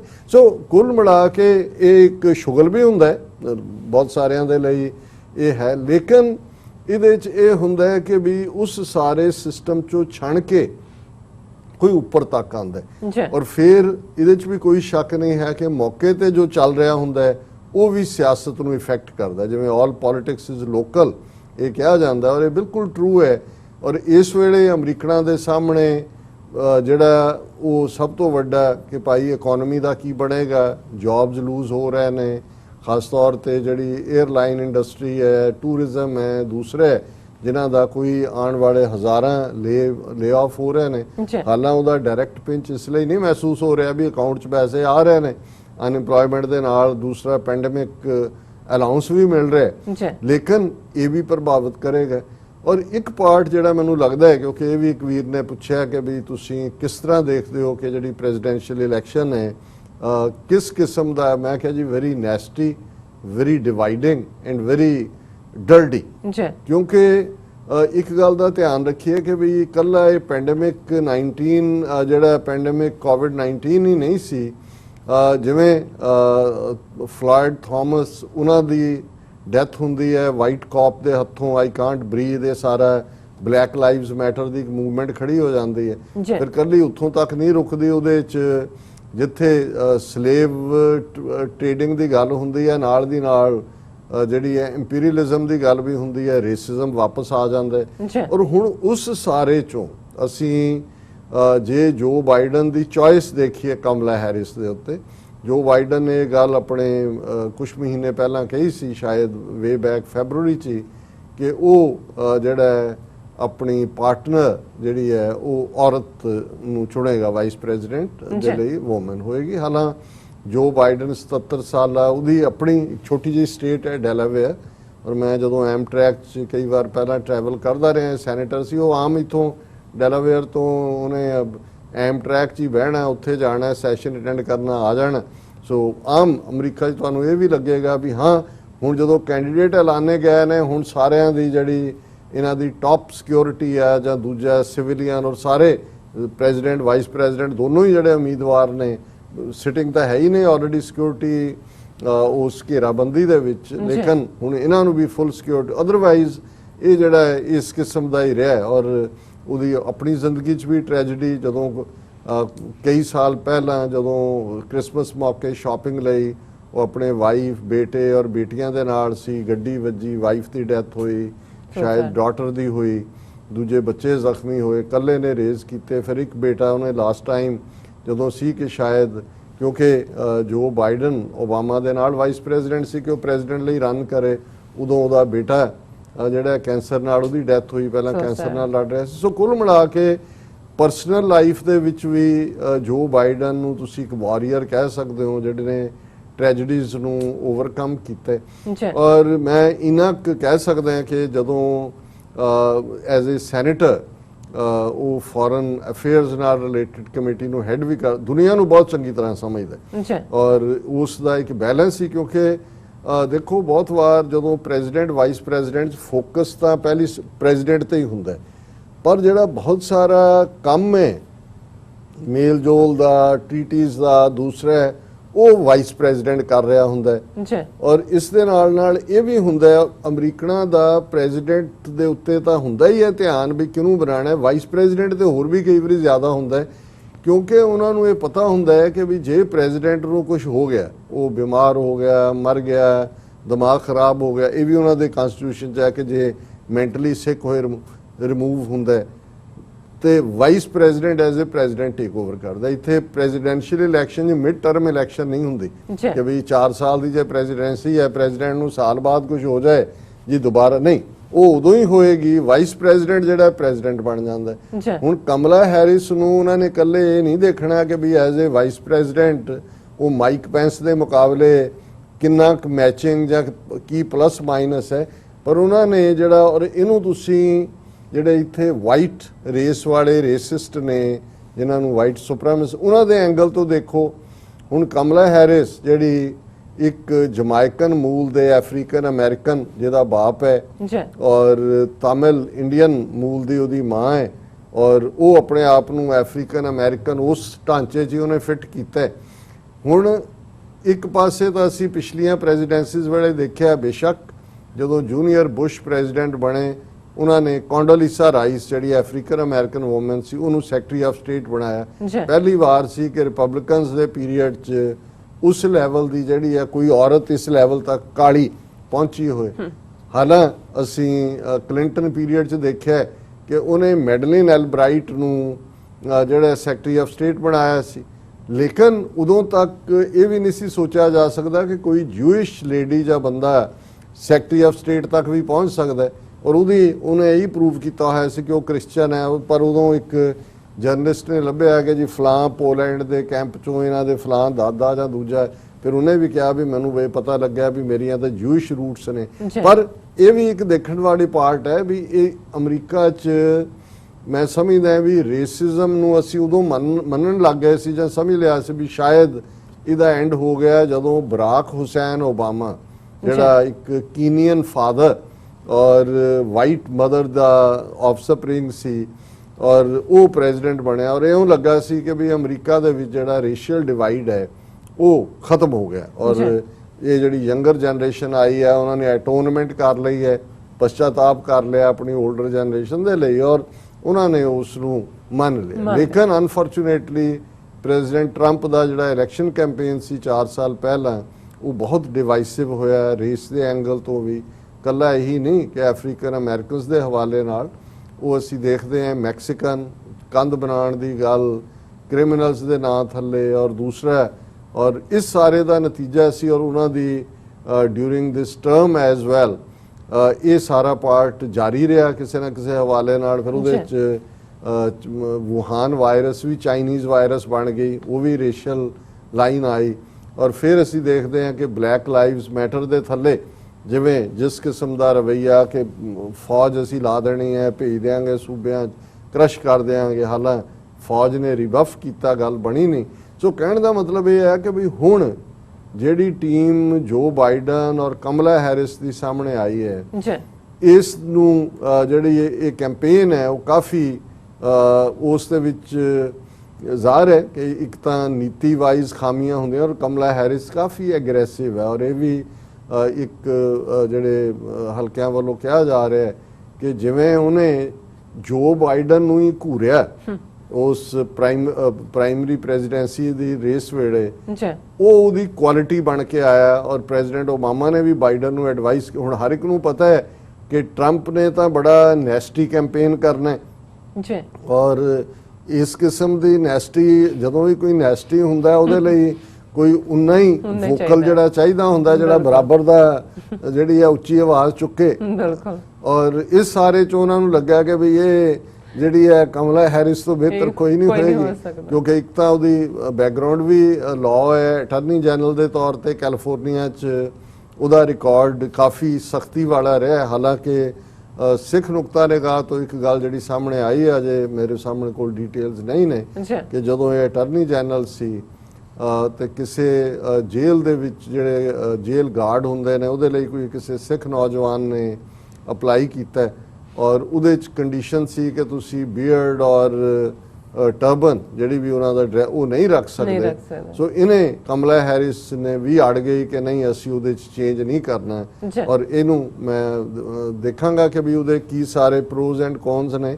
ਲੇਕਿਨ ਇਹ ਨੁਕਤਾ ਈਵਨ ਇਹਦੇ ਬਣਨ ਤੋਂ ਬਾਅਦ ਕੁਝ ਫੇਸਬੁੱਕ ਅਕਾਊਂਟਸ ਤੇ ਵੀ ਆਇਆ। ਲੇਕਿਨ ਇਸ ਬਾਰੇ ਕੋਈ ਸ਼ੱਕ ਨਹੀਂ ਹੈ ਕਿ ਉਹਨੇ ਐਜ਼ ਏ ਜਦੋਂ ਹੁਣ ਜੋ ਬਾਈਡਨ ਵੀ ਕਹਿੰਦੇ ਕਿ ਵੀ ਉਹ ਡਿਫੈਂਡ ਕਰੇਗੀ ਕਨਸਟੀਟਿਊਸ਼ਨ ਨੂੰ ਐਂਡ ਆਲ, ਕਿਉਂਕਿ ਇਸ ਵੇਲੇ ਅਮਰੀਕਾ 'ਚ ਸੁਸਾਇਟੀ ਪੋਲਰਾਈਜ਼ ਹੈ, ਵਾਈਟ ਬਲੈਕ ਤੱਕ ਹੀ ਗੱਲ ਮਹਿਦੂਦ ਨਹੀਂ ਹੈ। ਹਾਲਾਂਕਿ ਇਹ ਜਿਹੜੀ ਬੀਬੀ ਕਮਲਾ ਹੈਰਿਸ ਹੈ ਇਹ ਇੱਕ ਪਾਸੇ ਅਫਰੀਕਨ ਅਮਰੀਕਨਸ ਨੂੰ ਐਮਬਰੇਸ ਕਰਦੀ ਹੈ, ਜ਼ਾਹਰ ਹੈ ਉਹ ਫਾਦਰ ਉਹ ਹੈ ਜੀ।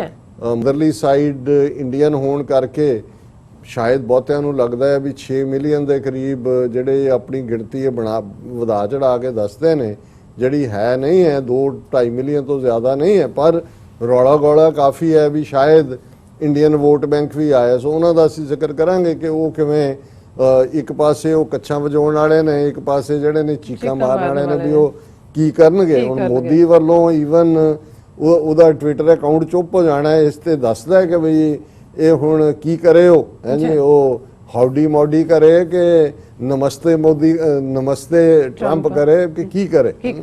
ਸੋ ਕੁੱਲ ਮਿਲਾ ਕੇ ਇਸ ਸਾਰੇ ਚੋਂ ਇੱਕ ਕੋਈ ਸ਼ੱਕ ਨਹੀਂ ਹੈ ਕਿ ਜਿਹੜੀ ਡਿਬੇਟ ਹੈ ਇਹ ਕਾਫੀ ਨੈਸਟੀ ਹੋਏਗੀ।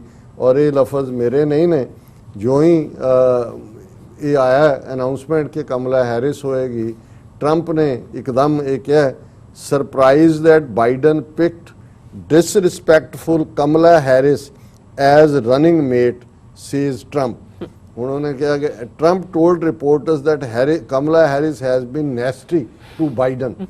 ਹੁਣ ਉਹ ਜਿਹੜੀ ਸਾਰੀ ਡਿਬੇਟ ਸੀ ਉਹਨੂੰ ਇਹ ਨਹੀਂ ਹੈ ਵੀ ਉਹਨੂੰ ਬਾਈਡਨ ਨਾਲ ਹਮਦਰਦੀ ਜਾਗ ਪਈ ਹੈ, ਉਹਨੂੰ ਲੱਗਦਾ ਵੀ ਇਹ ਮਾਈ ਜਿਹੜੀ ਹੈ ਮੇਰੇ ਵੀ ਜਿਹੜੀ ਹੈ ਪੋਤੜੇ ਫੋਲੇਗੀ। ਔਰ ਜੋ ਕੁਛ ਟਰੰਪ ਦਾ ਪਾਰਟਿਕੂਲਰਲੀ ਵਿਮਨ ਪ੍ਰਤੀ ਰਵੱਈਆ ਰਿਹਾ ਹੈ, ਉਹਦੀ ਭਤੀਜੀ ਦੀ ਕਿਤਾਬ ਆਈ, ਉਹਦੇ ਜੌਨ ਬੋਲਟਨ ਨੇ ਕਿਤਾਬ ਲਿਖੀ, ਬਹੁਤ ਸਾਰੀਆਂ ਚੀਜ਼ਾਂ ਨੇ। ਔਰ ਇਹੀ ਨਹੀਂ ਐਜ਼ ਏ ਹੁਣ ਉਹ ਸਿਟਿੰਗ ਸੈਨੇਟਰ ਹੈ, ਇੱਕ ਪੀਰੀਅਡ ਸੀ ਕਿ ਦੋ, ਕਿਉਂਕਿ ਜਿਵੇਂ ਦੋ ਸੈਨੇਟਰ ਹੁੰਦੀਆਂ ਕੈਲੀਫੋਰਨੀਆ ਤੋਂ, ਦੋਨੋਂ ਹੀ ਬੀਬੀਆਂ ਸੀ ਸੈਨੇਟਰ, ਡਾਇਨ ਫਾਈਨਸਟਾਈਨ ਔਰ ਬਾਰਬਰਾ ਬਾਕਸਰ। ਔਰ ਬਾਰਬਰਾ ਬਾਕਸਰ ਜਦੋਂ ਰਿਟਾਇਰ ਹੋਈ ਹੈ ਜਾਂ ਉਹਨੇ ਆਪਣਾ ਟਰਮ ਪੂਰੀ ਕੀਤੀ, ਤੇ ਇਹ ਸ਼ਾਇਦ 2018 ਦੇ ਵਿੱਚ 17 ਦੇ ਵਿੱਚ ਕਮਲਾ ਹੈਰਿਸ ਸੈਨੇਟਰ ਬਣੀ, ਅਟਾਰਨੀ ਜਨਰਲ ਕੈਲੀਫੋਰਨੀਆ ਦੀ, ਫਿਰ ਸੈਨੇਟਰ। ਔਰ ਐਜ਼ ਏ ਸੈਨੇਟਰ ਜਦੋਂ ਟਰੰਪ ਨੇ ਆਪਣੇ ਜਿਹੜੇ ਨੋਮੀਨੇਟ ਕੀਤੇ ਸੁਪਰੀਮ ਕੋਰਟ ਦੇ ਜੱਜ ਦੇ ਲਈ, ਉਹਨਾਂ ਦੀ ਜਦੋਂ ਕਨਫਰਮੇਸ਼ਨ ਹੀਅਰਿੰਗ ਹੁੰਦੀ ਹੈ, ਜਿਵੇਂ ਇਹਨੇ ਕਮਲਾ ਹੈਰਿਸ ਨੇ ਉਹਨਾਂ ਦੇ ਪੋਤੜੇ ਫੋਲੇ, ਉਹਨੇ ਇੱਕ ਵਾਰੀ ਇਹਨਾਂ ਸਾਰਿਆਂ ਨੂੰ ਰੈਟਲ ਕਰ ਦਿੱਤਾ ਸੀ। ਸੋ ਇਹ ਵੀ ਇੱਕ ਬੈਕਗਰਾਉਂਡ ਹੈ ਕਿ ਔਰ ਫਿਰ ਮੈਂ ਜਿਵੇਂ ਕਿਹਾ ਵੀ ਜੋ ਬਾਈਡਨ ਦੀ ਡਿਬੇਟ ਦੇ ਵੇਲੇ ਵੀ ਉਹਦੇ 'ਚ ਟਰੰਪ ਕਹਿ ਰਿਹਾ ਕਿ ਵੀ he is surprised that his Democratic Party challenger for the presidential election, Joe Biden, has named Indian origin Senator Kamala Harris as his running mate, despite knowing how nasty and disrespectful she has been towards him.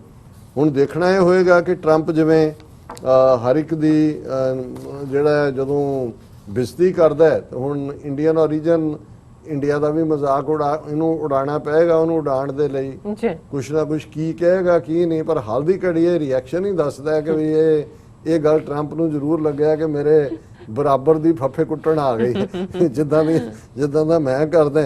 ਲੇਕਿਨ ਜਿਹੜਾ US media ਨੇ, main stream media ਨੇ ਇਹਨੂੰ ਕਾਫੀ welcoming gesture ਕਿਹਾ ਦੇਖਣ। ਔਰ ਇਹਦੇ 'ਚ ਇੱਕ ਗੱਲ ਮੈਂ ਹੋਰ ਮੈਂਸ਼ਨ ਕਰਦਾ ਕਿ ਬਹੁਤ ਸਾਰਿਆਂ ਨੂੰ ਲੱਗਦਾ ਹੈ ਕਿ ਗੋਰਿਆਂ ਤੋਂ ਬਾਅਦ ਕਾਲੇ ਜਿਹੜੇ ਨੇ ਅਮਰੀਕਾ 'ਚੋਂ ਨੈਕਸਟ ਮਾਈਨੋਰਿਟੀ ਨੇ, ਇਵੇਂ ਨਹੀਂ ਹੈ। ਕੁਝ ਸਾਲ ਪਹਿਲਾਂ ਤੱਕ ਸੀ। ਹੁਣ ਜਿਹੜਾ ਸੈਕੰਡ ਲਾਰਜੈਸਟ ਮਾਈਨੋਰਿਟੀ ਹੈ ਜਾਂ ਵੋਟ ਬੈਂਕ ਹੈ, ਉਹ ਹੈ ਲਤੀਨੋ ਦਾ। ਲਤੀਨੋ ਸਾਊਥ ਜਿਹੜੇ ਕੈਥੋਲਿਕ ਨੇ, ਕ੍ਰਿਸਚੀਅਨ ਨੇ, ਹਾਲਾਂ ਬਾਈ ਹੈ, ਉਹ ਡਿਵਾਈਡ ਹੁੰਦੇ ਨੇ। ਜਿਵੇਂ ਫਲੋਰੀਡਾ ਦੇ ਵਿੱਚ ਜਿਹੜਾ ਸਵਿੰਗ ਹੋਇਆ, ਉਹਦੇ 'ਚ ਕਾਫੀ ਰੋਲ ਜਿਹੜੇ ਨੇ ਇਸ ਵੋਟ ਬੈਂਕ ਨੇ ਕੀਤਾ। ਇਸੇ ਤਰ੍ਹਾਂ ਸੋ ਇਹ ਦੇਖਣਾ ਹੋਏਗਾ ਕਿ ਜਿਹੜੀ ਅਫਰੀਕਨ ਅਮਰੀਕਨ ਜਾਂ ਬਲੈਕ ਵੋਟ ਬੈਂਕ ਹੈ ਉਹ ਕਿੰਨਾ ਪੁੱਲ ਹੋਏਗਾ। ਉਹ ਜੇ ਪੂਰਾ ਵੀ ਹੋ ਜਾਏ, ਦੇਖਣਾ ਹੋਏਗਾ ਵੀ ਜਿਵੇਂ ਬਰਾਕ ਓਬਾਮਾ ਨੇ ਖਿੱਚਿਆ ਸੀ ਉਹਨਾਂ ਆਏਗਾ, ਪਰ ਲਤੀਨੋ ਵੋਟ ਬੈਂਕ ਬੜਾ ਇੰਪੋਰਟੈਂਟ ਹੋਏਗਾ ਕਿ ਕਿਵੇਂ ਉਹ ਕਿਸ ਪਾਸੇ ਜਾਂਦੇ ਨੇ। ਪਰ ਇਹਦੇ 'ਚ ਕੋਈ ਸ਼ੱਕ ਨਹੀਂ ਹੈ ਕਿ ਇੱਕ ਅਫਰੀਕਨ ਔਰ ਇੰਡੀਅਨ ਮੂਲ ਦੀ ਵਾਈਸ ਪ੍ਰੈਜ਼ੀਡੈਂਟ ਹੋਣ ਦੇ ਨਾਤੇ ਜਿਹੜਾ ਵਾਈਟ ਵੋਟ ਬੈਂਕ ਹੈ ਟਰੰਪ ਦਾ, ਉਹ ਕੰਸੋਲੀਡੇਟ ਹੋਏਗਾ। ਉਹਨਾਂ ਨੂੰ ਤਾਂ ਉਹ ਤਾਂ ਦੇਖਣਗੇ ਵੀ ਕੱਲ ਨੂੰ ਇੱਕ ਬਲੈਕ ਸਾਡੀ ਪ੍ਰੈਜ਼ੀਡੈਂਟ ਬਣੇਗੀ, ਵੀ ਇਹ ਜੋ ਬਾਈਡਨ 77 ਸਾਲ ਦਾ ਹੈ, ਦੂਸਰੀ ਟਰਮ ਇਹਨੇ ਰਨ ਨਹੀਂ ਕਰਨੀ, ਉਦੋਂ ਤੱਕ 80 ਦਾ ਕੋਈ ਉੱਪਰ ਹੋ ਜਾਣਾ, 78 ਦਾ ਤਾਂ ਹੋ ਜਾਣਾ ਜੇ ਚੁਣਿਆ ਗਿਆ ਤਾਂ ਸਹੁੰ ਚੁੱਕਣ ਤੱਕ। ਸੋ ਉਹਨਾਂ ਨੂੰ ਉਹਦੇ ਚੋਂ ਜਿਹੜਾ ਉਹ ਨਜ਼ਰ ਆਏਗਾ ਕਿ ਇੱਕ ਔਰਤ ਸਾਡੇ ਤੇ ਰੂਲ ਕਰੇਗੀ, ਉਹ ਵੀ ਬਲੈਕ। ਅਜੇ ਤੱਕ ਤਾਂ ਹਾਲਾਂਕਿ ਹਿਲਰੀ ਕਲਿੰਟਨ ਨੂੰ ਜਿਹੜਾ ਉਹਦੀ ਲੂਜ਼ਿੰਗ ਆ ਉਹਦੇ ਡਿਫਰੈਂਟ ਕਾਰਨ ਨੇ, ਪਰ ਇਹ ਵੀ ਇੱਕ ਰੀਜ਼ਨ ਰਿਹਾ ਕਿ ਵੀ ਅਜੇ ਤੱਕ ਅਮਰੀਕਾ ਤਿਆਰ ਨਹੀਂ ਹੈ ਇੱਕ ਵੂਮਨ ਨੂੰ ਐਜ਼ ਏ ਪ੍ਰੈਜ਼ੀਡੈਂਟ ਐਕਸੈਪਟ ਕਰਨ ਦੇ ਵਿੱਚ। ਜੀ ਵਾਈਸ ਪ੍ਰੈਜ਼ੀਡੈਂਟ ਤਾਂ ਉਸ ਤੋਂ ਪਹਿਲਾਂ ਅਸੀਂ ਦੇਖਦੇ ਹਾਂ ਕਿ ਸਾਰਾ ਪੈਲਨ ਜਿਹੜੀ ਹੈ ਉਹ ਸੀ ਵਾਈਸ ਪ੍ਰੈਜ਼ੀਡੈਂਟ ਰਿਪਬਲਿਕਨ ਵੱਲੋਂ, ਔਰ ਬਹੁਤ ਸਾਰੀ ਲੌਬੀ ਉਹਨੇ ਕੀਤੀ, ਉਹ ਕਾਮਯਾਬ ਨਹੀਂ ਹੋਇਆ ਉਹਨਾਂ ਦੀ ਟੀਮ। ਹੁਣ ਜਿਹੜੀ ਮੇਨ ਸਟ੍ਰੀਮ ਮੀਡੀਆ ਨੇ ਇਸ ਨੂੰ ਪਹਿਲੀ ਗੱਲ ਤਾਂ ਜਮਾਇਕਨ ਮੀਡੀਆ ਉਹਨਾਂ ਨੇ ਬਹੁਤ ਸੈਲੀਬ੍ਰੇਟ ਕੀਤਾ ਹੈ, ਫਰੰਟ ਪੇਜ ਕਵਰੇਜ ਹੈ। ਉਹਨਾਂ ਨੇ ਕਿਹਾ ਕਿ ਭਾਈ ਸਾਡੇ ਮੁਲਕ ਦੀ ਧੀ ਜਿਹੜੀ ਹੈ ਹੁਣ ਉਹ ਪ੍ਰੈਜ਼ੀਡੈਂਟ ਵਾਈਸ ਪ੍ਰੈਜ਼ੀਡੈਂਟ ਬਣੇਗੀ। ਇਸੇ ਤਰ੍ਹਾਂ ਜਿਹੜਾ ਮੇਨ ਅਖਬਾਰਾਂ ਦੇ ਵਿੱਚ ਵਾਸ਼ਿੰਗਟਨ ਪੋਸਟ ਨੇ ਕਿਹਾ in historic move Biden select Harris for vice president. Washington Post ਦਾ ਇਹ ਕਹਿਣਾ ਹੈ ਕਿ ਵੀ decision elevates the first black woman and first Asian American woman to run for vice president on a major party ticket at a moment when the country is grappling with the racial past and future। ਕਿ ਉਹ ਆਪਣੇ ਨਾਲ ਦੋ ਦਾ package ਲਿਆ ਰਹੇ, ਇੱਕ African American ਵੀ ਹੈ ਲੇਕਿਨ ਫਸਟ ਏਸ਼ੀਅਨ ਵੂਮਨ ਹੈ ਜਿਹੜੀ ਵਾਈਸ ਪ੍ਰੈਜ਼ੀਡੈਂਟ ਦੇ ਤੱਕ ਪਹੁੰਚੀ ਹੈ। ਫਿਰ ਇਸੇ ਤਰ੍ਹਾਂ ਨਿਊਯਾਰਕ ਟਾਈਮਜ਼ ਨੇ ਹੈਡਲਾਈਨ ਦਿੱਤੀ ਹੈ Biden's vice president pick is Kamala Harris, first women of color on major ticket। ਕਿ ਪਹਿਲੀ ਵਾਰ ਕੋਈ ਰੰਗਦਾਰ ਔਰਤ ਮਤਲਬ ਨਾਨ ਵਾਈਟ ਜਿਹੜੀ ਹੈ ਇਸ ਦੇ ਲਈ ਚੁਣੀ ਗਈ ਹੈ।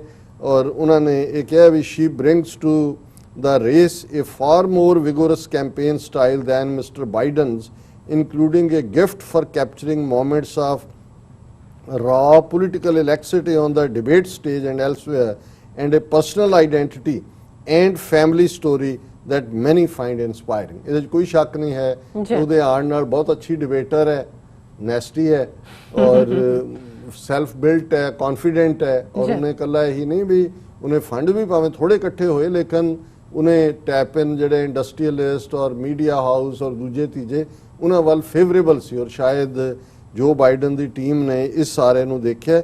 ਔਰ ਇਸੇ ਤਰ੍ਹਾਂ ਲਾਸ ਐਂਜਲਸ ਟਾਈਮ ਜਿਹੜੀ ਪਪੂਲਰ ਅਖਬਾਰ ਹੈ ਉਹਨੇ ਕਿਹਾ Kamala Harris is Joe Biden's history making pick for vice president, ਔਰ unlike the man currently holding the job he seeks he is not afraid of strong woman. ਉਹਨੇ ਕਿਹਾ ਜੀ ਇਹਨੇ ਸਾਬਤ ਕੀਤਾ ਵੀ ਇਹ ਤਾਂ ਇਨਸਿਕਿਉਰ ਹੈ ਟਰੰਪ, ਲੇਕਿਨ ਜੋ ਬਾਈਡਨ ਨੇ ਇੱਕ ਸਟਰੋਂਗ ਔਰਤ ਨੂੰ ਚੁਣਿਆ ਔਰ ਉਹ ਜਿਹੜੀ ਹੈ ਇਹਦਾ ਮਤਲਬ ਹੈ ਕਿ ਉਹ ਇਨਸਿਕਿਉਰ ਨਹੀਂ ਹੈ। ਔਰ ਜੇ ਅਸੀਂ ਇੰਡੀਅਨ ਮੀਡੀਆ ਦੀ ਗੱਲ ਕਰੀਏ ਮੈਂ ਕਿਹਾ ਵੀ ਉੱਥੇ ਤਾਂ ਕੱਛਾਂ ਵਜਾਉਣ ਵਾਲੇ ਵੀ ਨੇ ਔਰ ਚੀਕਾਂ ਮਾਰਨ ਵਾਲੇ ਵੀ ਨੇ। ਜ਼ਾਹਰ ਹੈ ਤਮਿਲਨਾਡੂ ਜਿਸ ਸਟੇਟ ਨਾਲ ਉਹਦਾ ਤਾਲੁਕ ਹੈ ਉਹਨਾਂ ਨੇ ਕੱਛਾਂ ਵਜਾਈਆਂ ਔਰ ਉਹਨਾਂ ਦਾ ਖਾਸ ਤੌਰ ਤੇ ਤਮਿਲਨਾਡੂ ਦੇ ਡਿਪਟੀ ਚੀਫ ਮਿਨਿਸਟਰ ਨੇ ਜਿਹੜਾ ਇਹ ਕਿਹਾ ਕਿ ਵੀ ਇਹ Harris mother grew up here ਔਰ ਇਹ ਸਾਡੇ ਲਈ this is a moment of pride for Tamil Nadu especially, ਸਾਡੇ ਲਈ ਇਹ ਦੂਜਾ। ਔਰ ਇਸੇ ਤਰ੍ਹਾਂ ਕਾਨੀ ਮੌਜ਼ੀ ਕਰੁਣਾਨਿਧੀ ਦੀ ਡਾਟਰ ਹੈ, ਮੈਂਬਰ ਪਾਰਲੀਮੈਂਟ ਹੈ, ਉਹਨੇ ਕਿਹਾ ਕਿ ਵੀ Tamil Nadu's opposition party also praise the pick for its inclusiveness. ਕਿ ਵੀ ਅਮਰੀਕਨ ਸੁਸਾਇਟੀ ਨੇ ਦੱਸਿਆ ਕਿ ਵੀ ਇਹ ਇਨਕਲੂਸਿਵ ਹੈ ਔਰ ਇਹਨੇ ਬੀਜੇਪੀ ਦੇ ਰਾਮ ਮਾਧਵ ਨੇ ਤਾਂ ਟ੍ਰਾਇੰਫ ਆਫ ਡਾਈਵਰਸਿਟੀ ਐਂਡ ਡੈਮੋਕ੍ਰੇਸੀ, ਜਿੱਦਾਂ ਦੀ ਡੈਮੋਕ੍ਰੇਸੀ ਤੁਸੀਂ ਹੈ ਇਹ ਅਮਰੀਕਾ 'ਚ ਹੀ ਹੋ ਸਕਦਾ ਹੈ ਕਿ ਇਸ ਲੈਵਲ ਤੇ ਇਹਦੇ ਬਾਵਜੂਦ ਕਿ ਸੁਸਾਇਟੀ 'ਚ ਡਿਵੀਜ਼ਨ ਹੈ ਲੇਕਿਨ ਮੋਦੀ ਬਿਲਕੁਲ ਚੁੱਪ ਹੈ।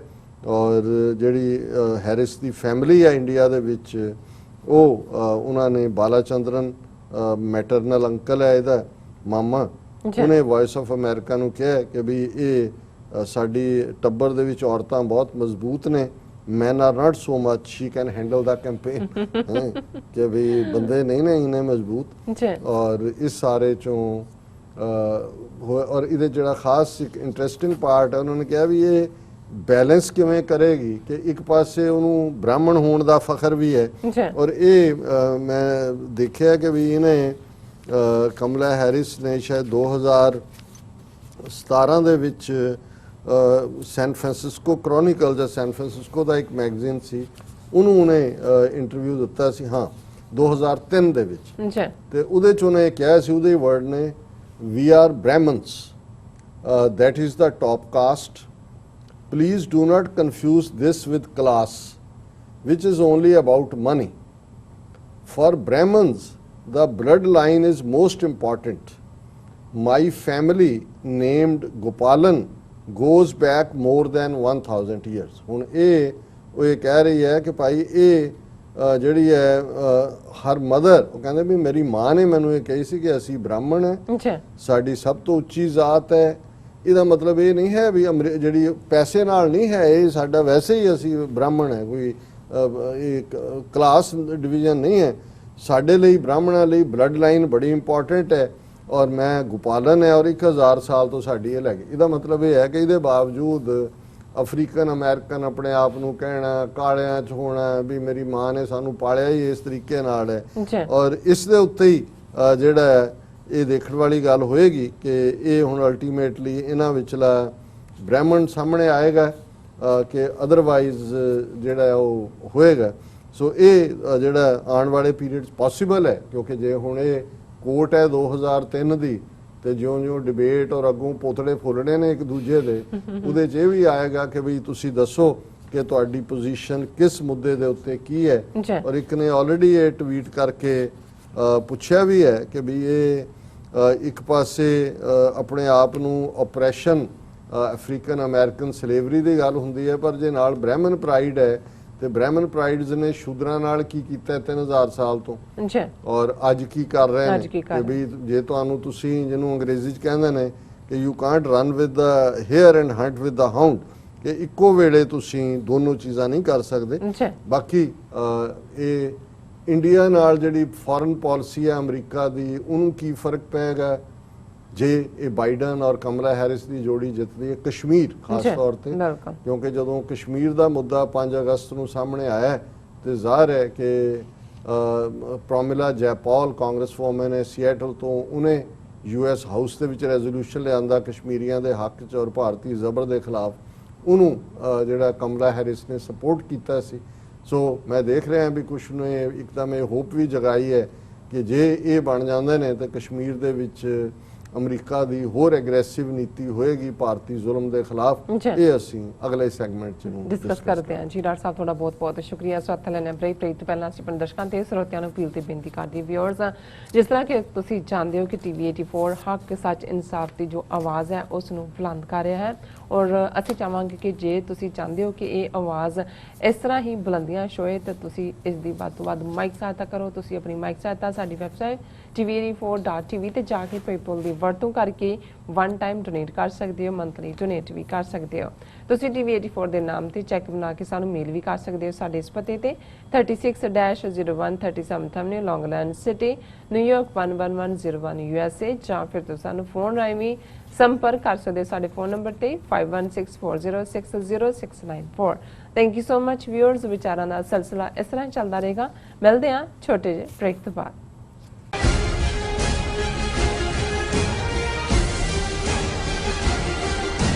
2020 ਦੀ ਜਨਗਣਨਾ ਯੂਨਾਈਟਿਡ ਸਟੇਟ ਵਿੱਚ ਰਹਿੰਦੇ ਹਰ ਇੱਕ ਵਿਅਕਤੀ ਦੀ ਇੱਕ ਗਿਣਤੀ ਹੈ। 2020 ਜਨਗਣਨਾ ਬਹੁਤ ਮਹੱਤਵਪੂਰਨ ਹੈ ਅਤੇ ਗਾਈਡ ਕਰੋ ਕਿ ਕਿਵੇਂ ਪ੍ਰਤੀ ਸਾਲ $675 ਬਿਲੀਅਨ ਤੋਂ ਵੱਧ ਸੰਘੀ ਫੰਡਿੰਗ ਸਮੁਦਾਇਆਂ ਵਿੱਚ ਖਰਚ ਕੀਤੀ ਜਾਂਦੀ ਹੈ।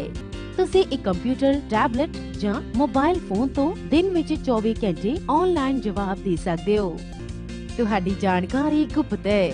ਆਪਣੇ ਆਪ ਨੂੰ ਸਿੱਖਾਂ ਵਜੋਂ ਕਾਊਂਟ ਕਰਨ ਵਾਸਤੇ ਆਪਾਂ ਸੈਕਸ਼ਨ 9 ਦੇ ਵਿੱਚ ਜਦ ਜਾਵਾਂਗੇ, ਉੱਥੇ ਸਮ ਅਦਰ ਰੇਸ ਦੇ ਵਿੱਚ ਆਪਾਂ ਸਹੀ ਦਾ ਨਿਸ਼ਾਨ ਲਗਾਵਾਂਗੇ ਤੇ ਉਸ ਦੇ ਵਿੱਚ ਸਿੱਖ ਲਿਖਾਂਗੇ ਜਾਂ ਟਾਈਪ ਕਰਾਂਗੇ।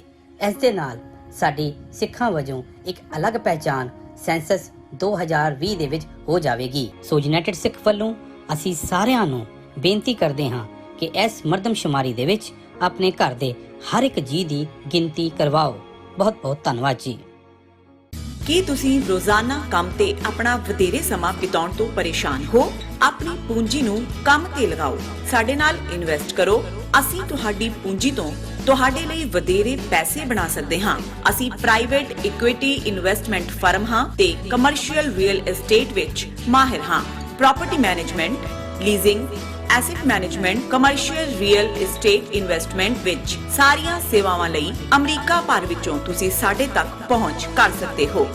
ਆਜ਼ਾਦ ਕਮਰਸ਼ੀਅਲ ਰੀਅਲਟੀ ਸਰਵਿਸਿਜ਼ ਤੇ Azad family trust, 701 north Post Oak road, suite number 204, Houston, Texas. ਤੁਸੀਂ ਸਾਨੂੰ ਸਾਡੇ ਫੋਨ ਨੰਬਰ 7136861277 ਤੇ ਵੀ ਸੰਪਰਕ ਕਰ ਸਕਦੇ ਹੋ। ਆਜ਼ਾਦ ਕਮਰਸ਼ੀਅਲ ਰੀਅਲਟੀ ਸਰਵਿਸਿਜ਼।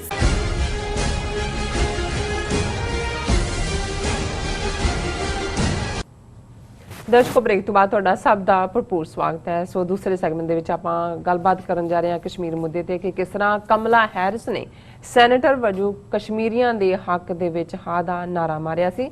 ਜੇ ਕਮਲਾ ਹੈਰਿਸ ਤੇ ਜੋ ਬਾਈਡਨ ਦੀ ਜੋੜੀ ਜਿੱਤ ਜਾਂਦੀ ਹੈ ਤਾਂ ਕੀ ਅਮਰੀਕਾ ਦੀ ਕਸ਼ਮੀਰ ਬਾਰੇ ਜੋ ਪਾਲਿਸੀ ਹੈ ਉਸ ਵਿੱਚ ਕੋਈ ਤਬਦੀਲੀ ਆਏਗੀ? ਇਸ ਬਾਰੇ ਆਪਾਂ ਗੱਲਬਾਤ ਕਰਨ ਜਾ ਰਹੇ ਹਾਂ। ਸੋ ਅਸੀਂ ਚਾਹਾਂਗੇ ਕਿ ਤੁਸੀਂ ਸਾਡੇ ਨਾਲ ਇਸੇ ਤਰ੍ਹਾਂ ਹੀ ਜੁੜੇ ਰਹਿਣਾ। ਦੇਖਣ ਸੁਣਨ ਲਈ ਤੁਹਾਡਾ ਸਭ ਦਾ ਬਹੁਤ ਬਹੁਤ ਸ਼ੁਕਰੀਆ ਜੀ। ਡਾਕਟਰ ਸਾਹਿਬ ਕੀ ਵਿਚਾਰਾਂ? ਦੇਖੋ, ਬਹੁਤ ਵਾਰ ਅਸੀਂ ਜਿਹੜੇ ਸਿਆਸੀ ਲੋਕਾਂ ਦੇ ਵਕਤਨ ਬਾ ਵਕਤਨ ਦਿੱਤੇ ਬਿਆਨ ਹੁੰਦੇ ਨੇ ਜੀ, ਉਹਨਾਂ ਤੋਂ ਅਸੀਂ ਅੰਦਾਜ਼ਾ ਲਾਉਂਦੇ ਹਾਂ ਕਿ ਜੀ ਉਹਨਾਂ ਦੀ ਨੀਤੀ ਕੀ ਹੋਏਗੀ। ਇੱਕ ਹੁੰਦਾ ਜਦੋਂ ਤੁਸੀਂ ਆਪੋਜੀਸ਼ਨ 'ਚ ਹੁੰਦੇ ਹੋ ਜੀ, ਇੱਕ ਹੁੰਦਾ ਜਿਹੜੇ ਤੁਹਾਡੇ ਫੰਡਰ ਹੁੰਦੇ ਨੇ, ਜਿੱਥੇ ਵੀ ਤੁਸੀਂ ਜਦੋਂ ਕੈਂਪੇਨ ਰਨ ਕਰਦੇ ਹੋ। ਅਮਰੀਕਾ 'ਚ ਵੀ ਉਹ ਕਾਂਗਰਸ ਲਈ ਹੋਏ, ਸੈਨੇਟ ਲਈ ਹੋਏ, ਪ੍ਰੈਜ਼ੀਡੈਂਸ਼ੀਅਲ ਤੱਕ ਪਹੁੰਚਦੇ ਆ ਤਾਂ ਫਿਰ ਬਹੁਤ ਵਾਰੀ ਜਿੱਤਦੇ ਹੀ ਉਹ ਨੇ ਜਿਹੜੇ ਬਿਫੋਰ ਟਾਈਮ ਵੱਡਾ ਅਮਾਉਂਟ ਇਕੱਠਾ ਕਰ ਲੈਂਦੇ ਨੇ। ਔਰ ਇੱਕ ਗੱਲ ਦਾ ਧਿਆਨ ਰਿਹਾ ਕਿ ਬੇਸ਼ੱਕ ਹਕੂਮਤ ਰਿਪਬਲਿਕਨਾਂ ਦੀ ਹੋਏ ਜਾਂ ਡੈਮੋਕ੍ਰੇਟਾਂ ਦੀ ਹੋਏ, ਜੇ ਅਮਰੀਕਨ ਕੰਟੈਕਸਟ 'ਚ ਮੈਂ ਗੱਲ ਕਰਾਂਗਾ, ਤੇ ਫਿਰ ਨੈਸ਼ਨਲ ਇੰਟਰਸਟ ਦੇ ਥੱਲੇ ਜੋ ਪਹਿਲੀ ਪੋਜੀਸ਼ਨ ਕਿਸੇ ਨੇ ਲਈ ਵੀ ਹੁੰਦੀ ਹੈ ਉਹ ਜ਼ਰੂਰੀ ਨਹੀਂ ਹੁੰਦਾ ਕਿ ਉਸ ਨੂੰ ਕੰਟੀਨਿਊ ਕਰਨ। ਉਹ ਰਾਦਰ ਕਈ ਵਾਰ ਯੂ ਟਰਨ ਵੀ ਮਾਰਦੇ ਨੇ। ਹੁਣ ਇਸ 'ਚ ਕੋਈ ਸ਼ੱਕ ਨਹੀਂ ਹੈ ਕਿ ਕਮਲਾ ਹੈਰਿਸ ਬੇਸ਼ੱਕ ਇੱਕ ਐਜ਼ ਏ ਪ੍ਰੋਸੀਕਿਊਟਰ ਇੱਕ ਟਫ ਰਹੀ ਹੈ। ਇਹੀ ਕਾਰਨ ਹੈ ਕਿ ਜਿਹੜੇ ਡੈਮੋਕ੍ਰੇਟਾਂ 'ਚ ਵੀ ਲਿਬਰਲ ਨੇ ਉਹ ਉਹਨੂੰ ਕੌਪ ਹੀ ਕਹਿੰਦੇ ਨੇ, ਕਮਲਾ ਦਾ ਕੌਪ, ਕਿ ਸਪਾਈ ਹੈ। ਉਹ ਸਮਝਦੇ ਨੇ ਵੀ ਇਹ ਠੀਕ ਨਹੀਂ ਹੈ, ਵੀ ਇਹਦਾ ਵੀ ਐਟੀਚਿਊਡ ਉਵੇਂ ਹੀ ਹੋਏਗਾ ਜਿਵੇਂ ਜਿਹੜਾ ਪੁਲਿਸ ਦਾ ਹੈ। ਲੇਕਿਨ ਇਹਨੇ ਵੀ ਦੇਖਿਆ ਕਿ ਬਲੈਕ ਲਾਈਵਜ਼ ਮੈਟਰ ਔਰ ਦੂਜੇ ਥੱਲੇ ਪ੍ਰੋਟੈਸਟ ਵਗੈਰਾ ਹੋਏ ਨੇ, ਸੋ ਉਹਨੇ ਪੁਲਿਸ ਰਿਫਾਰਮ ਦੀ ਗੱਲ ਕਰਨੀ ਸ਼ੁਰੂ ਕਰ ਦਿੱਤੀ। ਪਹਿਲਾਂ ਨਹੀਂ ਸੀ ਕੀਤੀ ਕਿਉਂਕਿ ਖੁਦ ਐਜ਼ ਏ ਅਟਰਨੀ ਜਨਰਲ, ਕਿਉਂਕਿ ਜਿਹੜੀ ਪੁਲਿਸ ਹੁੰਦੀ ਹੈ ਉਹ ਅਟਰਨੀ ਜਨਰਲ ਦੇ ਥੱਲੇ ਹੁੰਦੀ ਹੈ। ਹੁਣ ਉਹ ਪੁਲਿਸ ਰਿਫਾਰਮ ਦੀ ਵੀ ਗੱਲ ਕਰ ਰਹੀ ਹੈ। ਸੋ ਇਸੇ ਤਰ੍ਹਾਂ ਹੁਣ ਅਸੀਂ 2003 ਦੀ ਉਹਨਾਂ ਦੀ ਸੈਨ ਫਰਾਂਸਿਸਕੋ ਕ੍ਰੋਨਿਕਲ ਨੂੰ ਦਿੱਤੀ ਸਟੇਟਮੈਂਟ, ਜਿਹਦੇ 'ਚ ਉਹਨਾਂ ਨੇ ਜਿਹੜੀ 1000 ਸਾਲ ਦੀ ਆਪਣੀ ਗੋਪਾਲਨ ਬ੍ਰਾਹਮਣ ਲਾਈਨ ਦੀ ਗੱਲ ਕੀਤੀ, ਪ੍ਰਾਈਡ ਦੀ ਗੱਲ ਕੀਤੀ ਔਰ ਜਸਟੀਫਾਈ ਕਰਨ ਦੀ ਕੋਸ਼ਿਸ਼ ਕੀਤੀ ਕਿ ਕਾਸਟ ਦਾ ਮਤਲਬ ਕਲਾਸ ਨਹੀਂ ਹੈ, ਪੈਸੇ ਨਾਲ ਇਹਦਾ ਕੋਈ ਤਾਲੁਕ ਨਹੀਂ ਹੈ। ਸੋ ਹੁਣ ਇਹਨਾਂ ਬੇਸ਼ੱਕ ਇਹਦੇ 'ਚ ਕੋਈ ਸ਼ੱਕ ਨਹੀਂ ਹੈ ਕਿ ਜਦੋਂ ਆਰਟੀਕਲ 370 ਐਬਰੋਗੇਟ ਕੀਤਾ ਹੈ ਮੋਦੀ ਸਰਕਾਰ ਨੇ, ਫੌਜ ਦੇ ਹਵਾਲੇ ਕਸ਼ਮੀਰ ਨੂੰ ਕੀਤਾ, ਬੇਸਿਕ ਕਮਿਊਨਿਟੀਜ਼ ਜਿਹੜੀਆਂ ਨੇ ਉਹਨਾਂ ਤੋਂ ਵੀ ਲੋਕਾਂ ਨੂੰ ਡਿਪਰਾਈਵ ਕੀਤਾ।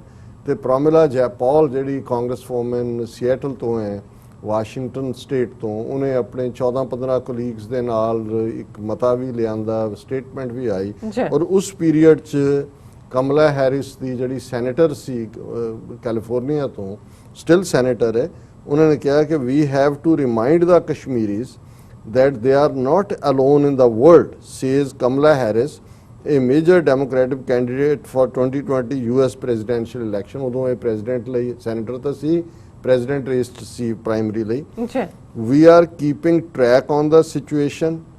There is a need to intervene if the situation demands, she said in a recent statement. ਉਹਨੇ ਕਿਹਾ ਜੀ ਅਸੀਂ ਜਿਹੜੀ ਹੈ ਉਸ ਹਾਲਾਤ ਦੇ ਉੱਤੇ ਅੱਖ ਰੱਖ ਰਹੇ ਹਾਂ ਤੇ ਜੇ ਹਾਲਾਤ ਨੇ ਮੰਗ ਕੀਤੀ ਤੇ ਸਾਨੂੰ ਉੱਥੇ ਦਖਲ ਅੰਦਾਜ਼ੀ ਵੀ ਕਰਨੀ ਚਾਹੀਦੀ ਹੈ। ਹੁਣ ਇਹ ਜਦੋਂ ਉਹ ਪ੍ਰੈਜ਼ੀਡੈਂਸ਼ੀਅਲ ਕੈਂਪੇਨ ਦੇ ਲਈ ਆ ਗਈ ਸੀ, ਆਪਣੇ ਆਪ ਨੂੰ ਆਲਰੇਡੀ ਪ੍ਰੈਜ਼ੀਡੈਂਟ ਪ੍ਰਾਇਮਰੀ ਲਈ ਕਰਤਾ ਹੈ। ਹੁਣ ਇਹ ਕਾਫੀ ਬੋਲਡ ਸਟੇਟਮੈਂਟ ਹੈ, ਸਟਰੋਂਗ ਸਟੇਟਮੈਂਟ ਹੈ। ਔਰ ਈਵਨ ਬਾਈਡਨ ਵੀ ਇਸ ਲਾਈਨ ਦੇ ਉੱਤੇ ਹੀ ਉਹਦੀ ਲਾਈਨ ਰਹੀ ਹੈ ਕਿ ਜਿਹੜਾ ਕਸ਼ਮੀਰ ਦੇ ਵਿੱਚ ਬੇਸਿਕ ਕਮਿਊਨਿਟੀਜ਼ ਔਰ ਦੂਸਰੀਆਂ ਬਹਾਲ ਹੋਣ।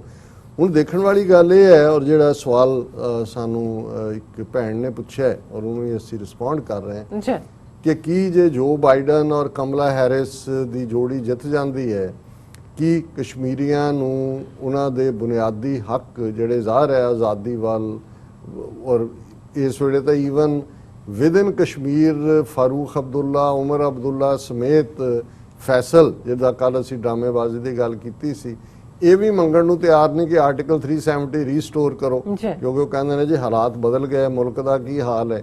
ਸੋ ਕੀ ਇਹ ਜੋੜੀ ਕੋਈ ਤਬਦੀਲੀ ਕਰ ਸਕੇਗੀ ਕਸ਼ਮੀਰੀਆਂ ਦੇ ਫੇਟ 'ਚ? ਔਰ ਜੇ ਮੈਂ ਸਟ੍ਰੇਟ ਆਨਸਰ ਦੇਣਾ ਹੋਏ ਤਾਂ ਮੇਰਾ ਜਵਾਬ ਹੋਏਗਾ ਨੋ। ਕਾਰਨ ਕਿਉਂਕਿ ਹੁਣ ਤੁਸੀਂ ਦੂਸਰਾ ਐਸਪੈਕਟ ਦੇਖੋ ਕਿ ਅਮਰੀਕਾ 'ਚ ਹੁਣ ਜਿਹੜੀ ਦੌੜ ਲੱਗੇਗੀ ਅਗਲੇ 3-4 ਮਹੀਨੇ 'ਚ ਦੋਨਾਂ ਹੀ ਧਿਰਾਂ ਦੀ ਚੀਨ ਪ੍ਰਤੀ ਕੀ ਨੀਤੀ ਹੈ। ਔਰ ਡੈਮੋਕ੍ਰੈਟਸ ਮੋਰ ਵੋਕਲ ਨੇ ਅਗੇਂਸਟ ਚਾਈਨਾ ਦੈਨ ਟਰੰਪ। ਕਿਉਂਕਿ ਅਮਰੀਕਨਾਂ 'ਚ ਜਿਹੜੇ ਉਹਨਾਂ ਦੇ ਸਰਵੇ ਵੀ ਆਏ ਨੇ 70% ਦੇ ਕਰੀਬ ਐਂਟਾਈ ਚਾਈਨਾ ਇਸ ਵੇਲੇ ਮੂਡ ਹੈ। ਸੋ ਜੇ ਉਹਨਾਂ ਨੇ ਵੋਟਾਂ ਲੈਣੀਆਂ, ਹੁਣ ਜਿਵੇਂ ਹਿੰਦੂਤਵੀ ਵੇਵ ਐਸੀ ਬੀਜੇਪੀ ਨੇ ਉੱਥੇ ਖੜੀ ਕੀਤੀ ਆਰਐਸਐਸ ਨੇ ਕਿ ਕਾਂਗਰਸ ਹੋਏ, ਮਾਇਆਵਤੀ ਹੋਏ, ਮੁਲਾਇਮ ਪਾਰਟੀ ਹੋਏ, ਸਾਊਥ ਦੀਆਂ ਹੋਣ, ਕੌਣ ਬੋਲਿਆ ਮੰਦਰ ਦੇ ਮੁੱਦੇ ਤੇ ਕਿ ਤੁਸੀਂ ਮਸਜਿਦ ਢਾਈ ਹੈ। ਸੋ ਮਤਲਬ ਇਹ ਹੈ ਵੀ ਉਹ ਵੀ ਕਹਿੰਦੇ ਨੇ ਜੀ ਹੁਣ ਜੇ ਲੋਕਾਂ 'ਚ ਹੀ ਹਿੰਦੂਤਵਾ ਜਾਂ ਦੂਜਾ ਇਹ ਅਸੀਂ ਕੀ ਕਰੀਏ ਜੀ। ਸੋ ਕੁੱਲ ਮਿਲਾ ਕੇ ਅਲਟੀਮੇਟਲੀ ਪੋਲੀਟੀਸ਼ੀਅਨਸ ਨੇ ਵੋਟਾਂ ਗਿਣਨੀਆਂ ਹੁੰਦੀਆਂ, ਲੋਕ ਲਾਸ਼ਾਂ ਗਿਣਦੇ ਰਹਿਣ, ਕੀ ਫਰਕ ਪੈਂਦਾ ਹੈ। ਉਹ ਕਹਿੰਦੇ ਜੀ ਅਸੀਂ ਵੋਟਾਂ ਗਿਣ ਰਹੇ ਹਾਂ, ਜੇ ਤੁਹਾਡੀਆਂ ਲਾਸ਼ਾਂ ਡਿੱਗਦੀਆਂ ਸਾਡੀਆਂ ਵੋਟਾਂ ਵੱਧਦੀਆਂ ਇਹ ਤਾਂ ਬਲੈਸਿੰਗ ਹੈ। ਸੋ ਕੁੱਲ ਮਿਲਾ ਕੇ ਮੈਂ ਸਮਝਦਾ ਵੀ ਇਹ ਜਿਹੜੀ ਕਸ਼ਮੀਰ ਨੀਤੀ ਹੈ ਇਹ ਕਿਤੇ ਨਾ ਇਹ ਨਹੀਂ ਹੈ ਵੀ ਇੰਡੀਆ ਨੇ ਆਫ ਇਟਸ ਓਨ 5 ਅਗਸਤ ਨੂੰ ਅਮਿਤ ਸ਼ਾਹ ਨੇ ਇੱਕ ਗੰਦੇ ਜਿਹੇ ਹੱਥਾਂ 'ਚ ਗੰਦਾ ਜਿਹਾ ਪੇਪਰ ਫੜਿਆ, ਰਾਜ ਸਭਾ ਦੇ ਵਿੱਚ ਵੜਿਆ ਆ ਕੇ ਤੇ ਉਹਨੇ ਕਿਹਾ ਜਿਹਨੂੰ ਹੈ ਨਾ, ਇਹ ਵੈਲ ਡਨ ਹੋਮਵਰਕ ਸੀ। ਔਰ ਇਸ ਸਾਰੇ ਦਾ ਬੇਸ ਜਿਹੜਾ ਹੈ ਉਹੀ ਵਪਾਰੀਆਂ ਦਾ ਜਿਹੜਾ ਰਸਤਾ, economical corridor, one belt one road initiative ਜਿਹਦਾ ਪਹਿਲਾ ਨਾਂ ਸੀ ਜ਼ਾਹਰ ਹੈ, ਉਸ ਸਾਰੇ ਚੋਂ ਉੱਥੋਂ ਗੁਜ਼ਰਨਾ, ਉਹੀ ਗਿਲਗਿਤ ਬਾਲਟਿਸਤਾਨ ਦਾ ਪਾਰਟ ਔਰ ਉਹਨੂੰ ਯੂਨੀਅਨ ਟੈਰੀਟਰੀ ਬਣਾਉਣ ਦਾ ਲਦਾਖ ਦੇ ਨਾਂ ਥੱਲੇ। ਸੋ ਇਹ ਸਾਰਾ ਹੀ ਮੂਵ, ਔਰ ਇਹ ਵੀ ਇੱਕ ਟ੍ਰੈਪ ਟਰੰਪ ਜਿਹੜਾ ਹੈ ਉਹ ਕਹਿ ਰਿਹਾ ਇਮਰਾਨ ਖਾਨ ਨੂੰ 2 ਵਾਰੀ 3 ਵਾਰੀ ਆਪਣੀ ਆਫਰ ਕਿ ਜੀ ਮੈਂ ਦੋਨੋਂ ਕਹਿਣ ਤੇ ਵਿਚੋਲਗੀ ਲਈ ਤਿਆਰ ਹੈ। ਹੁਣ ਇਸ ਸਾਰੇ ਦੇ ਥੱਲੇ ਇਹ ਤਾਂ ਹੋਏਗਾ ਕਿ ਫਾਰਮਲੀ ਇੰਡੀਆ ਨੂੰ ਇਹ ਕਹਿਣਗੇ ਕਿ ਜੀ ਆਲਰੇਡੀ ਹੋ ਹੀ ਰਿਹਾ ਉੱਥੇ ਕਿ ਜੀ ਨਹੀਂ, ਸੁਪਰੀਮ ਕੋਰਟ ਨੇ ਵੀ ਹੁਣ ਕਹਿ ਦਿੱਤਾ ਜੀ ਜਿੱਥੇ 2G ਨਹੀਂ ਹੈ 2G ਦਾ 4G ਕਰਨਾ ਹੈ, ਦੇਖ ਲਓ ਹਾਲਾਤ ਦੇ ਮੁਤਾਬਕ। ਹੁਣ ਹਾਲਾਤ ਮੁਤਾਬਕ ਤੁਸੀਂ ਕਹਿ ਹੀ ਸਕਦੇ ਹੋ, ਉਹਨਾਂ ਨੇ ਤਾਂ ਉੱਥੇ ਉਹੀ ਕਰਨਾ ਜਿਵੇਂ ਹੁਣ ਉਮਰ ਅਬਦੁੱਲਾ ਨੇ ਕਿਹਾ leaders not detained yet not free. ਹੁਣ ਸੁਪਰੀਮ ਕੋਰਟ ਜਿਹਨਾਂ ਦੇ ਲੀਡਰਾਂ ਨੇ ਪਟੀਸ਼ਨ ਪਾਈ ਹੋਈ ਸੀ ਕਿ ਭਾਈ ਸਾਡੇ 16 ਬੰਦੇ ਜਿਹੜੇ ਪਾਰਟੀ ਲੀਡਰ ਨੇ ਉਹਨਾਂ ਨੂੰ ਤੁਰਨ ਫਿਰਨ ਨਹੀਂ ਦਿੱਤਾ ਜਾ ਰਿਹਾ, ਉਹ ਘਰਾਂ 'ਚ ਨੇ। ਔਰ ਉਹਨਾਂ ਨੇ ਗਵਰਨਮੈਂਟ ਸਾਈਡ ਤੇ ਕਿਹਾ ਜੀ ਅਸੀਂ ਤਾਂ ਪ੍ਰੋਟੈਕਟ ਕੀਤਾ ਉਹਨਾਂ ਨੂੰ, ਕਿ ਅਸੀਂ ਤਾਂ ਉਹਨਾਂ ਦੀ ਪ੍ਰੋਟੈਕਸ਼ਨ ਲਈ ਹੈ, ਬਾਹਰ ਲੋਕ ਮਾਰ ਦੇਣਗੇ, ਅਸੀਂ ਤਾਂ ਉਹਨਾਂ ਨੂੰ ਪ੍ਰੋਟੈਕਟ ਕੀਤਾ ਹੋਇਆ, ਇਹ ਨਹੀਂ ਅਸੀਂ ਰਿਸਟ੍ਰਿਕਟ। ਹੁਣ ਤੁਸੀਂ ਇਹ ਤਾਂ ਹੈ ਨਹੀਂ ਕਿ ਅਮਰੀਕਾ ਦੇ ਜਾਂ ਕਿਸੇ ਹੋਰ ਨੇ ਜੇ ਕਸ਼ਮੀਰ 'ਚ ਬੈਠੇ ਆ ਉਹਨਾਂ ਦੇ ਜਿਹੜਾ ਚੀਫ ਮਿਨਿਸਟਰ ਰਹੇ ਨੇ ਪਿਓ ਪੁੱਤਰ ਉਹਨਾਂ ਦੀ ਪਾਰਟੀ ਨਾਲ ਔਰ ਸੁਪਰੀਮ ਕੋਰਟ 'ਚ ਉਹ ਕਹਿ ਰਹੇ ਨੇ ਜੀ ਅਸੀਂ ਤਾਂ ਪ੍ਰੋਟੈਕਸ਼ਨ ਦੇ ਰਹੇ ਹਾਂ, ਅਸੀਂ ਕੋਈ ਉਹਨਾਂ ਦੇ ਉੱਤੇ ਰੈਸਟ੍ਰਿਕਸ਼ਨ ਨਹੀਂ ਲਾਈ ਹੋਈ, we are protecting them, that is why we are not letting them come out of their homes, they are not safe। ਤੇ ਉੱਥੇ ਕਿਸੇ ਨੇ ਕੀ ਕਰਨਾ। ਸੋ ਮੈਨੂੰ ਨਹੀਂ ਲੱਗਦਾ ਕਿ ਇਹਦੇ 'ਚ ਕੋਈ ਤਬਦੀਲ, ਹਾਂ ਕਿਉਂਕਿ ਜਿਵੇਂ ਮੈਂ ਪਹਿਲਾਂ ਵੀ ਕਿਹਾ ਕਿ ਜੋ ਬਾਈਡਨ ਫੋਰਨ ਅਫੇਅਰਸ ਕਮੇਟੀ ਦਾ ਚੇਅਰਪਰਸਨ ਸੀ, ਈਰਾਨ ਦੇ ਨਾਲ ਜਿਹੜੀ ਓਬਾਮਾ ਐਡਮਿਨਿਸਟ੍ਰੇਸ਼ਨ ਵੇਲੇ ਜਿੱਥੇ ਵਾਈਸ ਪ੍ਰੈਜ਼ੀਡੈਂਟ ਸੀ ਇਹ ਡੀਲ ਸਟ੍ਰਾਈਕ ਹੋਈ, ਉਹ ਇਹਨਾਂ ਦੀ ਸਕਸੈਸ ਸੀ। ਚੀਨ ਦੇ ਨਾਲ ਵੀ ਜਾਂ ਗਲੋਬਲੀ ਯੂਰਪ ਦੇ ਨੂੰ ਜਿਵੇਂ ਨੈਟੋ ਨੂੰ ਤੋੜਿਆ ਇਹਨੇ ਵੇ, ਟਰੰਪ ਨੇ ਉੱਥੋਂ ਜਰਮਨ ਚੋਂ ਫੌਜਾਂ ਕੱਢਣ ਦਾ ਫੈਸਲਾ ਸਡਨਲੀ ਕੀਤਾ ਹੈ। ਯੂਰਪੀਅਨ ਇਨਸਿਕਿਉਰ, ਇਹ ਸਿਕਿਉਰਿਟੀ ਜ਼ਰੂਰ ਕ੍ਰੀਏਟ ਕਰੇਗਾ ਇਸ ਬਾਈਡਨ ਔਰ ਕਮਲਾ ਹੈਰਿਸ ਦਾ ਕਪਲ, ਪ੍ਰੈਜ਼ੀਡੈਂਟ ਵਾਈਸ ਪ੍ਰੈਜ਼ੀਡੈਂਟ ਦਾ, ਕਿ ਵੀ ਯੂਰਪੀਅਨ ਔਰ ਬੈਕ ਇਨ ਪਲੇਸ ਔਰ ਟੂ ਵਿਨ ਬੈਕ ਜਿਹੜੇ ਗਏ ਨੇ। ਪਰ ਮੈਨੂੰ ਨਹੀਂ ਲੱਗਦਾ ਕਿ ਵੀ ਕਸ਼ਮੀਰ ਦੇ ਮੁੱਦੇ ਦੇ ਉੱਤੇ ਕੋਈ ਇੰਟਰਵੀਨਿੰਗ ਪਾਲਿਸੀ, ਇੱਕ ਤਾਂ ਹੁੰਦਾ, ਬਾਕੀ ਤਾਂ ਹਿਊਮਨ ਰਾਈਟਸ ਦੀ ਰਿਪੋਰਟ ਆ ਗਈ, ਰਿਕਮੈਂਡੇਸ਼ਨ ਕਰ ਦਿੱਤੀ, ਲੇਕਿਨ ਕੋਈ ਜਿਹੜੀ ਤਬਦੀਲੀ ਹੈ ਇਸ ਲਾਈਨ ਤੇ ਨਹੀਂ ਹੋਏਗੀ। ਇਹ ਜਿਹੜਾ ਕੋਈ ਭੁਲੇਖਾ ਨਹੀਂ ਹੋਣਾ ਚਾਹੀਦਾ ਕਿ ਅਲਟੀਮੇਟਲੀ ਜਦੋਂ ਕੋਈ ਉੱਥੇ ਪਹੁੰਚ ਜਾਂਦਾ ਹੈ ਫਿਰ ਉਹਨਾਂ ਦੇ ਸਾਹਮਣੇ ਹੋਏਗਾ ਕਿ what is in American interest. ਔਰ ਅਮਰੀਕਨ ਇੰਟਰਸਟ ਕੋਈ ਪੋਲੀਟੀਕਲ ਸਪੀਚਾਂ ਨਹੀਂ ਡਿਸਾਈਡ ਕਰਦੀਆਂ, ਪੈਂਟਾਗਨ ਕਰਦਾ, ਡੀਪ ਸਟੇਟ ਕਰਦੀ ਹੈ, ਜਿਹੜੀਆਂ ਉਹਨਾਂ ਦੀਆਂ ਏਜੰਸੀਆਂ ਬੈਠੀਆਂ ਹੁੰਦੀਆਂ, ਵੱਡੀ ਇਹਨਾਂ ਦੀ ਵਪਾਰੀ ਲੌਬੀ ਕਰਦੀ ਹੈ, ਚੈਂਬਰ ਆਫ ਕਮਰਸ ਔਰ ਜਿਹੜੇ ਸਾਰੇ ਬੈਠੇ ਹੋਏ ਲੋਕ ਨੇ ਦੇਖਦੇ ਨੇ ਕਿਹਨੇ ਰਾਹ ਖੋਲ੍ਹਿਆ ਸਾਡੇ ਲਈ, ਕਿੱਥੇ ਸਾਡੀ ਇਨਵੈਸਟਮੈਂਟ ਹੈ, ਕੀ ਹੈ। ਔਰ ਜ਼ਾਹਰ ਹੈ ਕਿ ਚੀਨ ਦੇ ਨਾਲ ਕੋਈ ਚੀਨ ਵਾਲੇ ਅਮਰੀਕਨਾਂ ਦੇ ਨਿਆਣੇ ਤਾਂ ਨਹੀਂ ਚੁੱਕ ਕੇ ਲੈ ਗਏ, ਨਾ ਹੀ ਅਮਰੀਕਾ ਨੇ ਚੀਨੀਆਂ ਦੇ ਚੁੱਕੇ ਨੇ। ਰੌਲਾ ਤਾਂ ਉਹੀ ਹੈ ਵਪਾਰ ਦਾ, ਕਿਉਂਕਿ ਉਹ $15 ਟ੍ਰਿਲੀਅਨ ਦੀ ਇਕਨੋਮੀ ਨਾਲ ਦੁਨੀਆ 'ਚ ਨੰਬਰ 2 ਤੇ ਆ ਗਏ ਨੇ। ਔਰ ਜਿਸ ਅੰਦਾਜ਼ 'ਚ ਉਹਨਾਂ ਦਾ ਸਪਰੈਡ ਆਊਟ ਹੈ, ਅਮਰੀਕਾ ਦੇ ਨਾਲ $700-800 ਬਿਲੀਅਨ ਦਾ ਟ੍ਰੇਡ ਡੈਫਿਸਿਟ, ਔਰ ਅਫਰੀਕਨ ਮਾਰਕੀਟ, ਔਰ ਜੇ 130 ਤੋਂ ਜ਼ਿਆਦਾ ਦੇਸ਼ ਰੋਪਨ ਹੋਏ ਨੇ ਉਸ ਇਕਨੋਮਿਕਲ ਕੋਰੀਡੋਰ 'ਚ। ਉਹ ਕੱਲਾ ਇਕਨੋਮਿਕਲ ਕੋਰੀਡੋਰ ਕੋਈ ਸੜਕ ਨਹੀਂ ਹੈ ਕਿ ਸੜਕ ਦੇ ਉੱਤੇ ਹੈ, ਤੁਸੀਂ ਦੇਖੋ ਕਿ ਵੀ ਅਫਰੀਕਨ ਹਵਾਲੇ ਨਾਲ ਸਮੁੰਦਰਾਂ ਦੇ ਵਿੱਚ, ਔਰ ਗਵਾਦਰ ਪੋਰਟ ਉਹਦੇ ਲਈ ਕਰੂਸ਼ਲ ਹੈ, ਔਰ ਉਸ ਦੇ ਲਈ ਜਿਹੜਾ ਈਵਨ ਹਾਰਨ ਆਫ ਅਫਰੀਕਾ ਦੇ ਜਿਹੜੇ 3-4 ਦੇਸ਼ ਨੇ ਜੀ ਉਹਨਾਂ ਦੇ ਵਿੱਚ ਤੁਸੀਂ ਜੇ ਡਿਵੈਲਪਮੈਂਟਸ ਦੇਖੋ ਕੀ ਚੱਲ ਰਹੀਆਂ ਹੈ, ਅੱਡੇ ਕੀ ਡਿਵੈਲਪ ਹੋ ਰਹੇ ਨੇ। ਅਫਰੀਕਾ ਮਾਲਾ ਮਾਲ ਹੈ ਉਹਨਾਂ ਦੇ ਕੋਲ, ਔਰ ਜਦੋਂ ਤੁਹਾਡੀ ਇਕਨੋਮੀ ਗਰੋ ਹੁੰਦੀ ਹੈ ਜ਼ਾਹਰ ਹੈ ਕਿ ਜਿਹੜੀ ਥਰਸਟ ਹੈ ਜਾਂ ਭੁੱਖ ਹੈ એનર્ਜੀ ਦੀ, ਜੀ ਔਰ ਉਹਦੇ ਲਈ ਇਹ ਸਾਰੇ ਐਫਰਟ ਨੇ ਕਿ ਅਫਰੀਕਾ ਦੇ ਨੂੰ ਟੈਪ ਕਰੋ। ਔਰ ਜਿਵੇਂ ਚਾਈਨਾ ਨੇ ਪੈਸਾ ਖੁੱਲ੍ਹਾ ਸੁੱਟਿਆ ਉਹਨਾਂ ਸਾਰੇ ਮੁਲਕਾਂ ਦੇ ਵਿੱਚ ਕੋਵਿਡ-19 ਦੇ ਹਵਾਲੇ ਨਾਲ ਵੀ, ਲੇਕਿਨ ਓਵਰਆਲ ਉਹਨਾਂ ਦੀ ਡਿਵੈਲਪਮੈਂਟ ਦੇ ਲਈ ਪੋਰਟਸ ਦਾ ਡਿਵੈਲਪ ਕਰਨਾ, ਉਸ ਪੂਰਾ ਇਨਫਰਾਸਟ੍ਰਕਚਰ ਬਣਾਉਣਾ। ਜੀ ਸੋ ਉਸ ਸਾਰੇ 'ਚ ਅਮਰੀਕਾ ਨੂੰ ਲੱਗਾ ਕਿ ਵੀ ਇਹ ਕਿਉਂਕਿ ਅਮਰੀਕਾ ਦੀ ਹੁਣ ਤੱਕ ਵੀ, ਮੈਂ ਇੱਕ ਯੂਨੀਵਰਸਿਟੀ ਸਟੂਡੈਂਟ ਨਾਲ ਕੱਲ੍ਹ ਗੱਲ ਕਰ ਰਿਹਾ ਸੀ, ਮੈਂ ਕਿਹਾ ਜੀ ਤੂੰ ਕਿਵੇਂ ਸੋਚਦਾ ਹੈ ਇਹ ਸਾਰੇ ਨੂੰ? ਉਹਨੇ ਕਿਹਾ ਕਿ ਜੀ ਵੀ ਠੀਕ ਹੈ ਸਾਊਥ ਚਾਈਨਾ ਸੀ ਜਾਂ ਉਸ ਹਵਾਲੇ ਨਾਲ ਜਿਵੇਂ ਕੁਆਡ ਹੈ ਉਹਨਾਂ ਨੇ ਖੜਾ ਕਰਨ ਦੀ ਕੋਸ਼ਿਸ਼ ਕੀਤੀ ਹੈ ਕਿ ਆਸਟ੍ਰੇਲੀਆ ਹੋ ਜਾਏ, ਫਿਲੀਪੀਨਸ ਹੋ ਜਾਏ, ਜਾਪਾਨ ਹੋ ਜਾਏ, ਇੰਡੀਆ ਹੋ ਜਾਏ। ਜੀ ਉਹਨਾਂ ਨੇ ਕਿਹਾ ਵੀ ਜਿਹੜਾ ਅਫਰੀਕਾ ਹੈ ਕੰਟੀਨੈਂਟ ਉਹਦੇ ਚਾਈਨਾ ਦੀ ਪੂਰੀ ਡੋਮੀਨੈਂਸ ਹੈ, ਔਰ ਬਾਕੀ ਥਾਵਾਂ ਦੇ ਉੱਤੇ ਵੀ ਯੂਰਪ 'ਚ ਵੀ ਉਹਨਾਂ ਨੇ ਮਗੋਰੇ ਕਰ ਦਿੱਤੇ ਨੇ। ਸੋ ਅਲਟੀਮੇਟਲੀ ਬਹਿਨ ਬੜੀ ਨਾ ਭਈਆ सबसे बड़ा रुपया यही डिसाइड करता। और मैनू नहीं लगता है कि रुपये की राजनीति और जियोपॉलिटिक्स उस खिते दी अमरीका दी इस चेंज दे नाल कोई कश्मीरियां दी किस्मत नू कोई चंगे पासों प्रभावित करेगी। जी डॉक्टर साहब थोड़ा बहुत बहुत शुक्रिया। साथ लेना ब्रेक। व्यूअर्स तुसां इसी तरह ही बने रहना, मिलते हैं after this short break.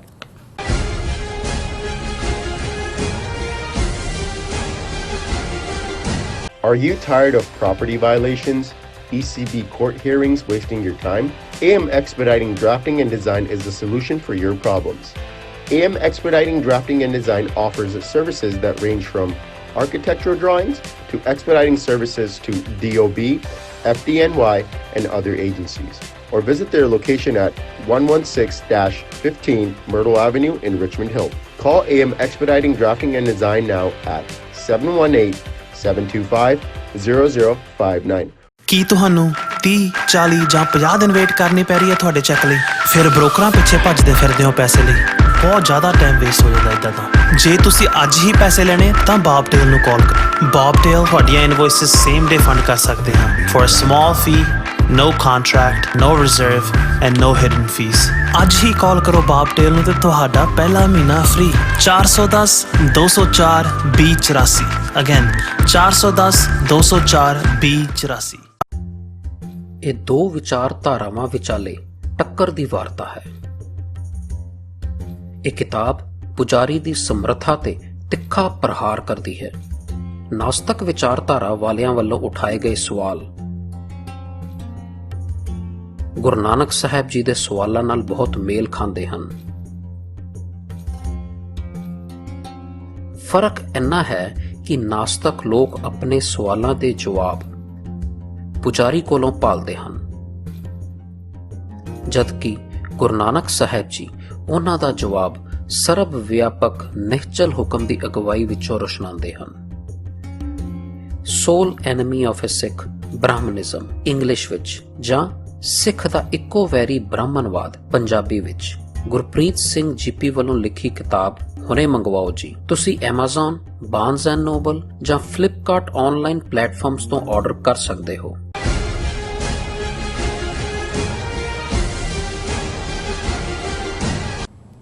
Viewers welcome back in our program. So हुण असीं अपने प्रोग्राम नूं होर अगे वधांदे हां अज दे तीसरे इशू दे नाल। सो वैरी स्ट्रेंज खबर है कि दिल्ली तो आम आदमी पार्टी दे जो साबका MLA जरनैल सिंह नूं पार्टी चों इस लई कढ दिता गया क्योंकि उन्होंने श्री रामचंद्र अते शिव शंकर समेत जो हिंदू देवतियां दी जो असलीयत है उस नूं ट्वीट ਦੇ ਵਿੱਚ ਬਿਆਨ ਕੀਤਾ ਸੀ। ਸੋ ਇਸ ਬਾਰੇ ਆਪਾਂ ਵਿਚਾਰ ਚਰਚਾ ਕਰਨ ਜਾ ਰਹੇ ਹਾਂ। ਸੋ ਅਸੀਂ ਚਾਹਾਂਗੇ ਕਿ ਤੁਸੀਂ ਸਾਡੇ ਨਾਲ ਇਸੇ ਤਰ੍ਹਾਂ ਹੀ ਬਣੇ ਰਹਿਣਾ। ਦੇਖਣ ਸੁਣਨ ਲਈ ਤੁਹਾਡਾ ਸਭ ਦਾ ਬਹੁਤ ਬਹੁਤ ਸ਼ੁਕਰੀਆ ਜੀ। ਡਾਕਟਰ ਸਾਹਿਬ ਕੀ ਕਹਿਣਾ ਚਾਹੋਗੇ?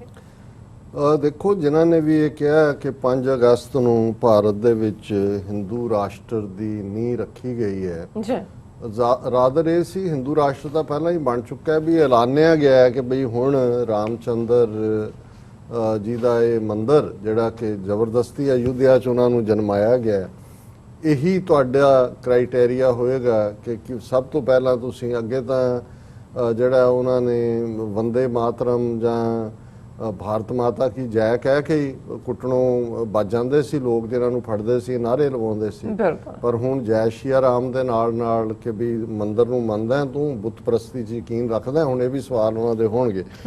ਹੁਣ ਇਸ ਸਾਰੇ 'ਚ ਉਹਦਾ ਕੀ ਇੰਪੈਕਟ ਹੈ? ਜਰਨੈਲ ਸਿੰਘ ਸਾਬਕਾ MLA ਨਾਲ ਆਮ ਆਦਮੀ ਪਾਰਟੀ ਨੇ ਕੀ ਸਲੂਕ ਕੀਤਾ, ਇਹਦੀ ਗੱਲ ਕਰਨ ਤੋਂ ਪਹਿਲਾਂ ਇੱਕ ਖਬਰ ਮੈਂ ਸਾਂਝੀ ਕਰਨਾ ਚਾਹੁੰਦਾ ਕਿ ਵੀ ਗੱਲ ਪੋਲੀਟੀਕਲ ਅਰੀਨਾ 'ਚ ਨਹੀਂ ਹੈ ਕਿ ਪੋਲੀਟੀਕਲ ਪਾਰਟੀਆਂ ਹਿੰਦੂ ਤਵੀਆਂ ਦੇ ਏਜੰਡੇ ਦਾ ਵਿਰੋਧ ਨਹੀਂ ਕਰਦੀਆਂ ਜਾਂ ਉਹਨਾਂ ਦੀ ਹਮਾਇਤ ਕਰਦੀਆਂ, ਕਿਉਂਕਿ ਉਹਨਾਂ ਨੇ ਵੋਟਾਂ ਲੈਣੀਆਂ ਨੇ। ਸੁਪਰੀਮ ਕੋਰਟ ਔਰ ਸੁਪਰੀਮ ਕੋਰਟ ਦਾ ਚੀਫ ਜਸਟਿਸ ਹੁਣ ਪਿਛਲੇ ਕੱਲ ਜਾਂ ਪਰਸੋਂ 2 ਦਿਨ ਪਹਿਲਾਂ ਜਨਮ ਅਸ਼ਟਮੀ ਸੀ। ਹੁਣ ਜਨਮ ਅਸ਼ਟਮੀ ਉਹ ਦਿਨ ਹੈ ਜਿਸ ਦਿਨ ਕ੍ਰਿਸ਼ਨ ਜੀ ਦਾ ਜਨਮ ਹੋਇਆ। ਉਹਨੂੰ ਬਹੁਤ ਵੱਡੇ ਢੰਗ ਨਾਲ, ਜਿਵੇਂ ਰਾਮ ਨੌਮੀ ਰਾਮ ਜੀ ਦੇ ਜਨਮ ਨਾਲ ਜੋੜੀ ਜਾਂਦੀ ਹੈ, ਜਨਮ ਅਸ਼ਟਮੀ ਉਹਨਾਂ ਦੇ ਨਾਲ ਹੈ। ਔਰ ਬਹੁਤ ਸੈਲੀਬ੍ਰੇਸ਼ਨਸ ਹੁੰਦੀਆਂ, ਕ੍ਰਿਸ਼ਨ ਜੀ ਨੂੰ ਘੜੇ ਚੋਂ ਕੱਢਿਆ ਜਾਂਦਾ ਹੈ ਬੱਚੇ ਦੇ ਰੂਪ ਦੇ ਵਿੱਚ, ਫਿਰ ਸਾਰੇ ਜਿਹੜੇ ਨੇ ਸੈਲੀਬ੍ਰੇਟ ਪੂਜਾ ਕਰਦੇ ਨੇ ਕਿ ਜੇਲ੍ਹ ਚੋਂ ਹੀ ਕ੍ਰਿਸ਼ਨ ਜੀ ਜਿਹੜੇ ਆ ਉਹ ਜੰਮੇ ਸੀ। ਆਪਣੀ ਮਾਂ, ਉਹਨਾਂ ਦੇ ਮਾਮੇ ਨੇ ਜੇਲ੍ਹ 'ਚ ਰੱਖਿਆ ਹੋਇਆ ਸੀ ਭੈਣ ਨੂੰ, ਦੇਵਕੀ ਨੂੰ, ਔਰ ਉਹ ਜਿਹੜੇ ਨੇ ਉਸ ਬਾਅਦ ਜਦੋਂ ਸੇਫਟੀ ਤੱਕ ਪਹੁੰਚੇ ਔਰ ਉਹਨਾਂ ਨਾਲ ਹੀ ਉਹਨਾਂ ਦਾ ਉਸ ਨੂੰ ਮੰਨਿਆ ਜਾਂਦਾ।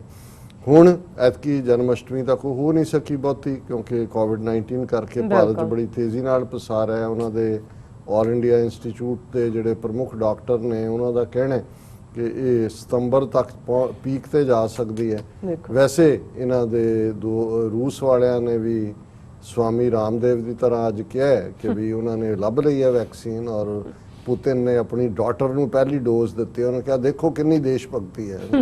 ਮੈਂ ਕਿਹਾ ਇਹ ਵੀ ਹੁਣ ਰਾਮਦੇਵ ਦੇ ਭਰਾ ਹੀ ਬਣੇ ਹੋਏ ਨੇ। ਹੁਣ ਇਸ ਵੇਲੇ ਭਾਰਤੀ ਚੀਫ ਜਸਟਿਸ ਸੁਪਰੀਮ ਕੋਰਟ ਦਾ SA ਬੋਬਡੇ ਹੈ।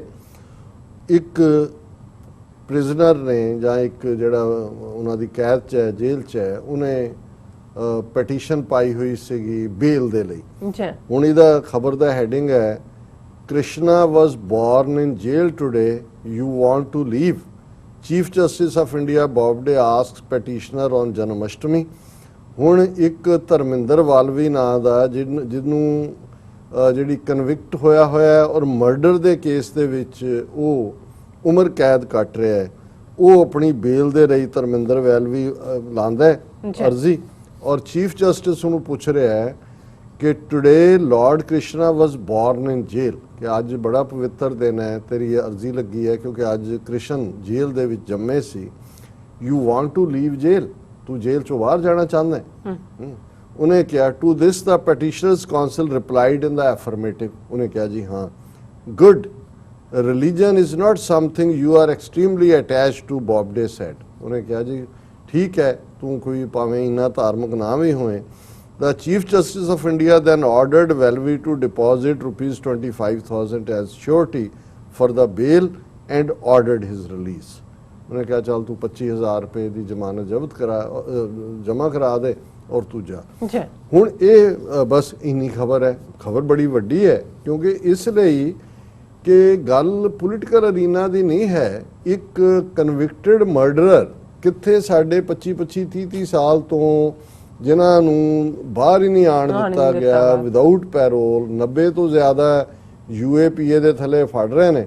ਪਰ ਇਹ ਜਨਮ ਅਸ਼ਟਮੀ ਕ੍ਰਿਸ਼ਨ ਦੇ ਜਨਮ, ਅਜੇ ਤਾਂ ਰਾਮ ਜੀ ਦੇ ਜਨਮ ਦੀ ਗੱਲ ਹੋ ਰਹੀ ਨਾ ਅਯੁੱਧਿਆ 'ਚ, ਚੀਫ ਜਸਟਿਸ ਕਹਿ ਰਿਹਾ ਅੱਛਾ ਤੂੰ ਫਿਰ ਅੱਜ ਦਾ ਦਿਨ ਹੈ ਔਰ ਜਾ ਮੌਜਾਂ ਕਰ।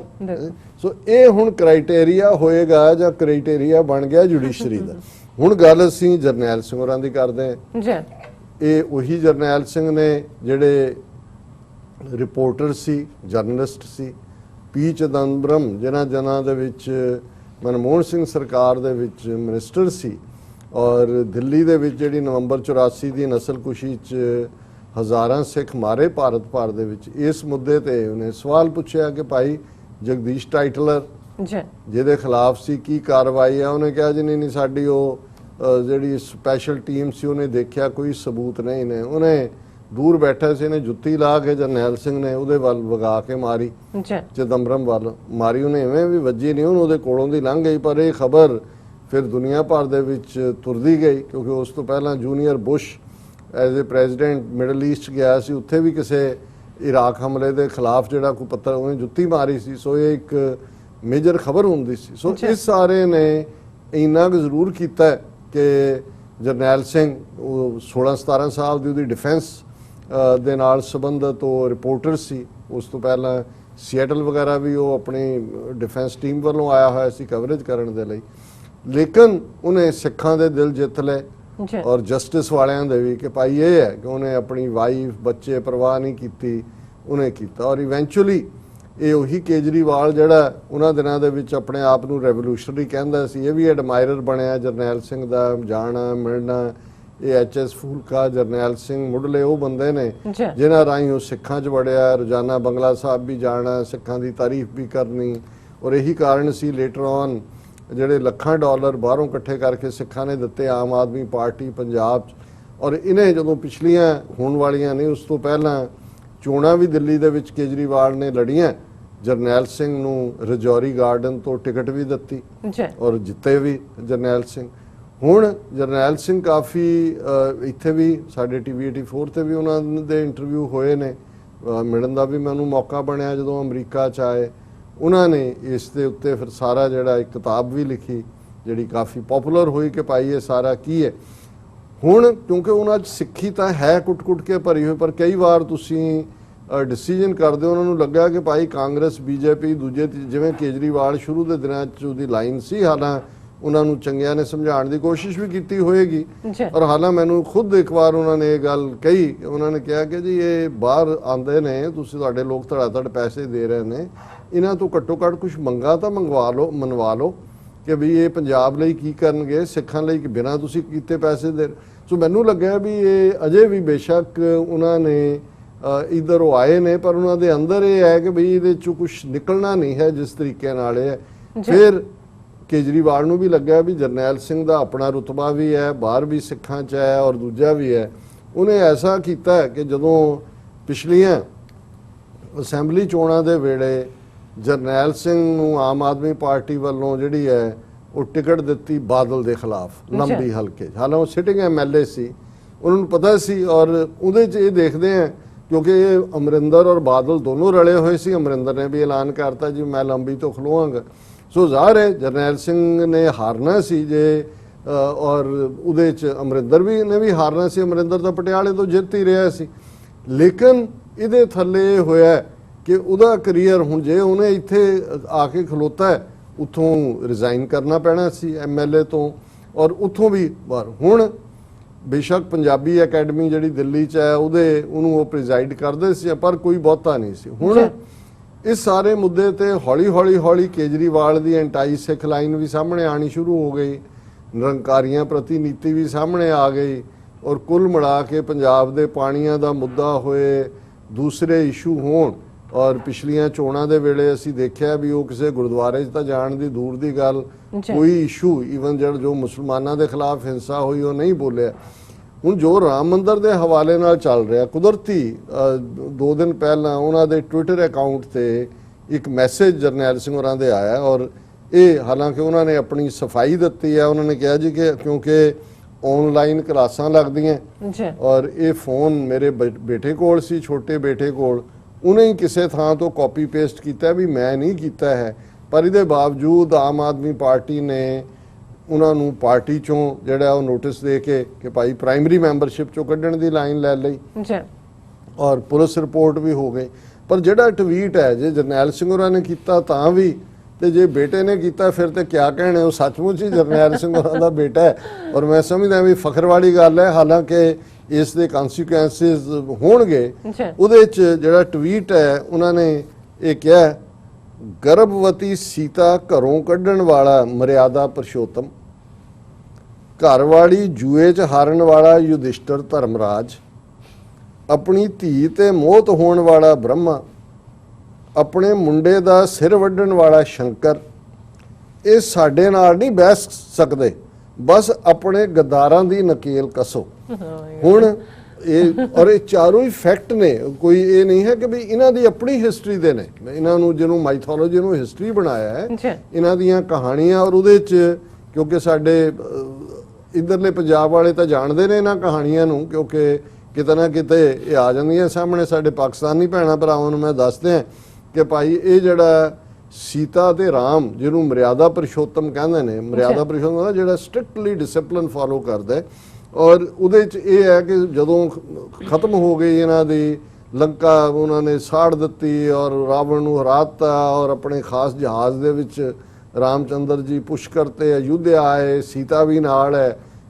ਔਰ ਉਸ ਸਾਰੇ ਪੀਰੀਅਡ ਦੇ ਵਿੱਚ ਜਿਹੜਾ ਉਹ ਕਹਾਣੀ ਜਿਹੜੀ ਉਹਨਾਂ ਦੀ ਹੈ ਕਿ ਜੀ ਸੀਤਾ ਅਯੁੱਧਿਆ ਵਾਪਸ ਆਈ ਔਰ ਉਹਦੀ ਅਗਨੀ ਪ੍ਰੀਖਿਆ ਵੀ, ਉਹਨੂੰ ਅੱਗ ਦੇ ਵਿੱਚ ਪਾ ਦਿੱਤਾ ਗਿਆ ਕਿ ਬਈ ਤੂੰ ਰਾਵਣ ਦੇ ਨਾਲ ਕੋਈ ਜਿਹੜਾ ਉਹ ਮਾੜਾ ਤੇ ਨਹੀਂ ਹੋਇਆ ਤੇਰੇ ਨਾਲ, ਜਾਂ ਰਾਵਣ ਨੇ ਕੁਝ ਕੀਤਾ ਤਾਂ ਨਹੀਂ ਮਾੜਾ।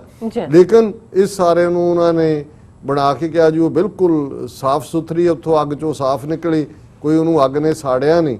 ਪਰ ਇੱਕ ਦਿਨ ਇੱਕ ਧੋਬੀ ਨੇ, ਉਹ ਰਾਮਚੰਦਰ ਰਾਤ ਨੂੰ ਪਹਿਰਾਵਾ ਬਦਲ ਕੇ ਅਯੁੱਧਿਆ 'ਚ ਦੇਖਦਾ ਸੀ, ਧੋਬੀ ਆਪਣੀ ਧੋਬਣ ਨੂੰ ਕੁੱਟ ਰਿਹਾ ਸੀ ਤੇ ਉਹਨੂੰ ਕਹਿ ਰਿਹਾ ਸੀ ਕਿ ਬਈ ਤੂੰ ਚੱਲ, ਇਹ ਨਹੀਂ ਹੈ ਮੈਂ ਕੋਈ ਰਾਮਚੰਦਰ ਨਹੀਂ ਕਿ ਮੈਂ ਘਰੋਂ ਜਿਹੜੀ ਰਹਿ ਕੇ ਆਈ ਹੈ ਕਿਤੇ ਉਹਨੂੰ ਘਰ 'ਚ ਵਸਾ ਲਾਂਗਾ।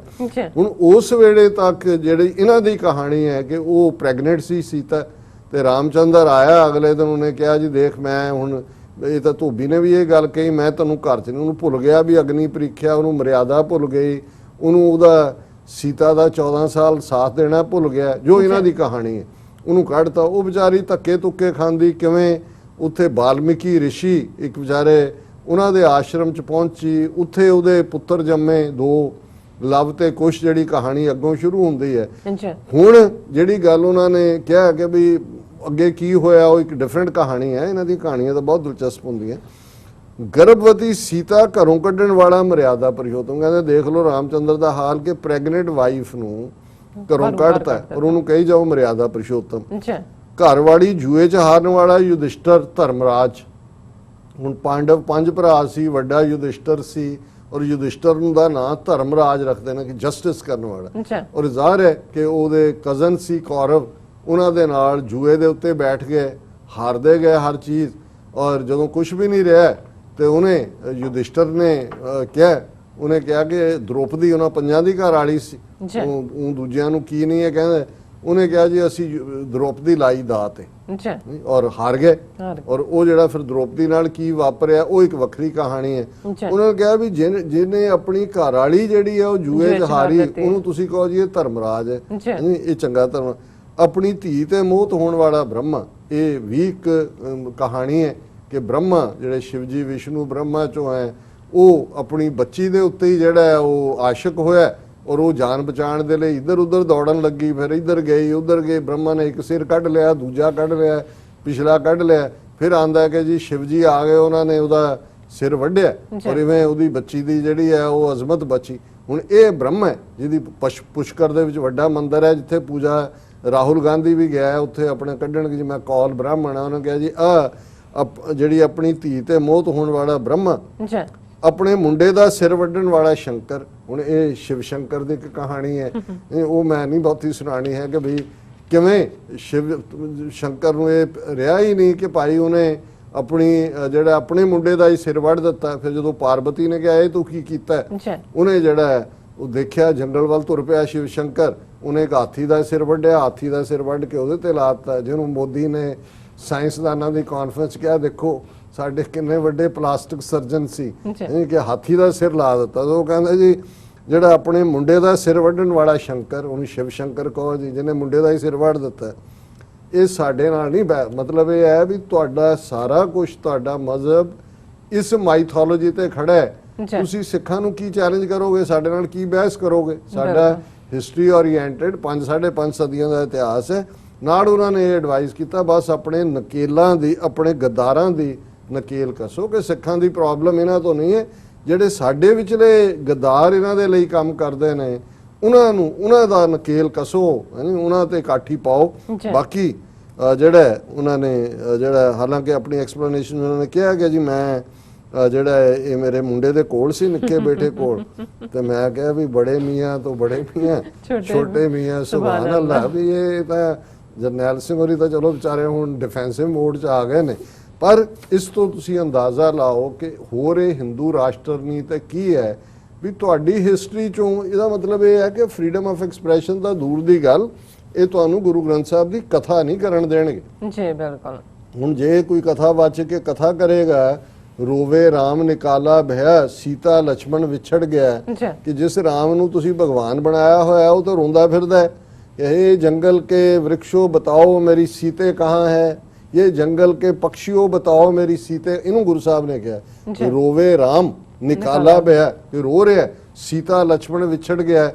ਸੀਤਾ ਰਾਵਣ ਲੈ ਗਿਆ, ਲక్ష్మణ ਕਿਤੇ ਆ ਉਹ ਲੱਭ ਨਹੀਂ ਰਿਹਾ, ਉਹ ਰੋ ਰਿਹਾ। ਔਰ ਰਾਮਲੀਲਾ ਜਦੋਂ ਕਰਦੇ ਨੇ ਪੂਰਾ ਕਾਂਡ ਹੁੰਦਾ ਹੈ, ਰਾਮ ਰੋ ਰਿਹਾ ਹੁੰਦਾ ਹੈ, ਉਹ ਜੰਗਲਾਂ ਦੇ ਵਿੱਚ ਪੂਰੀ ਜੰਗਲ ਸਟੇਜ ਤੇ ਬਣਾਇਆ ਹੁੰਦਾ ਹੈ, ਉਹ ਰੋ ਰਿਹਾ ਹੁੰਦਾ ਹੈ। ਹੁਣ ਜਿਹੜਾ ਰੋ ਰਿਹਾ ਹੈ ਉਹ ਤਾਂ ਰੱਬ ਨਹੀਂ ਨਾ ਹੈ, ਰੱਬ ਥੋੜੀ ਰੋਏਗਾ।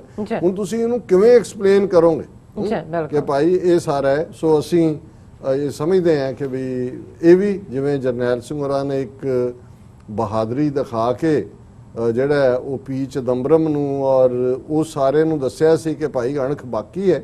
ਮੇਰਾ ਖਿਆਲ ਹੈ ਵੀ ਡਿਫੈਂਸਿਵ ਹੋਣ ਦੀ ਲੋੜ ਨਹੀਂ ਹੈ। ਜੇ ਕੋਰਟ 'ਚ ਵੀ ਹੁੰਦਾ ਹੈ ਉਹਦੇ 'ਚ ਇਹਨਾਂ ਦੇ ਪੁਰਾਣ ਇਹਨਾਂ ਦੀਆਂ ਕਹਾਣੀਆਂ ਦੱਸ ਦਿਓ ਕਿ ਭਾਈ ਇਹ ਤੁਹਾਡਾ ਜੋ ਮੈਂ ਕਿਹਾ ਜਾਂ ਮੇਰੇ ਬੇਟੇ ਨੇ ਕਿਹਾ, ਮੁਬਾਰਕ ਬੇਟੇ ਨੇ, ਕਿ ਭਾਈ ਇਹ ਦੱਸੋ ਕਿੱਥੇ ਗਲਤ ਹੈ। ਸੋ ਪਰ ਇਸ ਤੋਂ ਇਹ ਤੁਸੀਂ ਦੇਖ ਸਕਦੇ ਹੋ ਕਿ ਕਿਸ ਕਿਸਮ ਦਾ ਮੁਲਕ ਦੇ ਵਿੱਚ ਮਾਹੌਲ ਬਣਾ ਦਿੱਤਾ ਗਿਆ। ਜੀ ਡਾਕਟਰ ਸਾਹਿਬ ਤੁਹਾਡਾ ਬਹੁਤ ਬਹੁਤ ਸ਼ੁਕਰੀਆ। ਸਾਥ ਲੈਣਾ ਬ੍ਰੇਕ। ਵਿਊਅਰਸ ਤੁਸੀਂ ਕਿਤੇ ਨਹੀਂ ਜਾਣਾ, ਮਿਲਦੇ ਹਾਂ ਛੋਟੇ ਜਿਹੇ ਬ੍ਰੇਕ ਤੋਂ ਬਾਅਦ।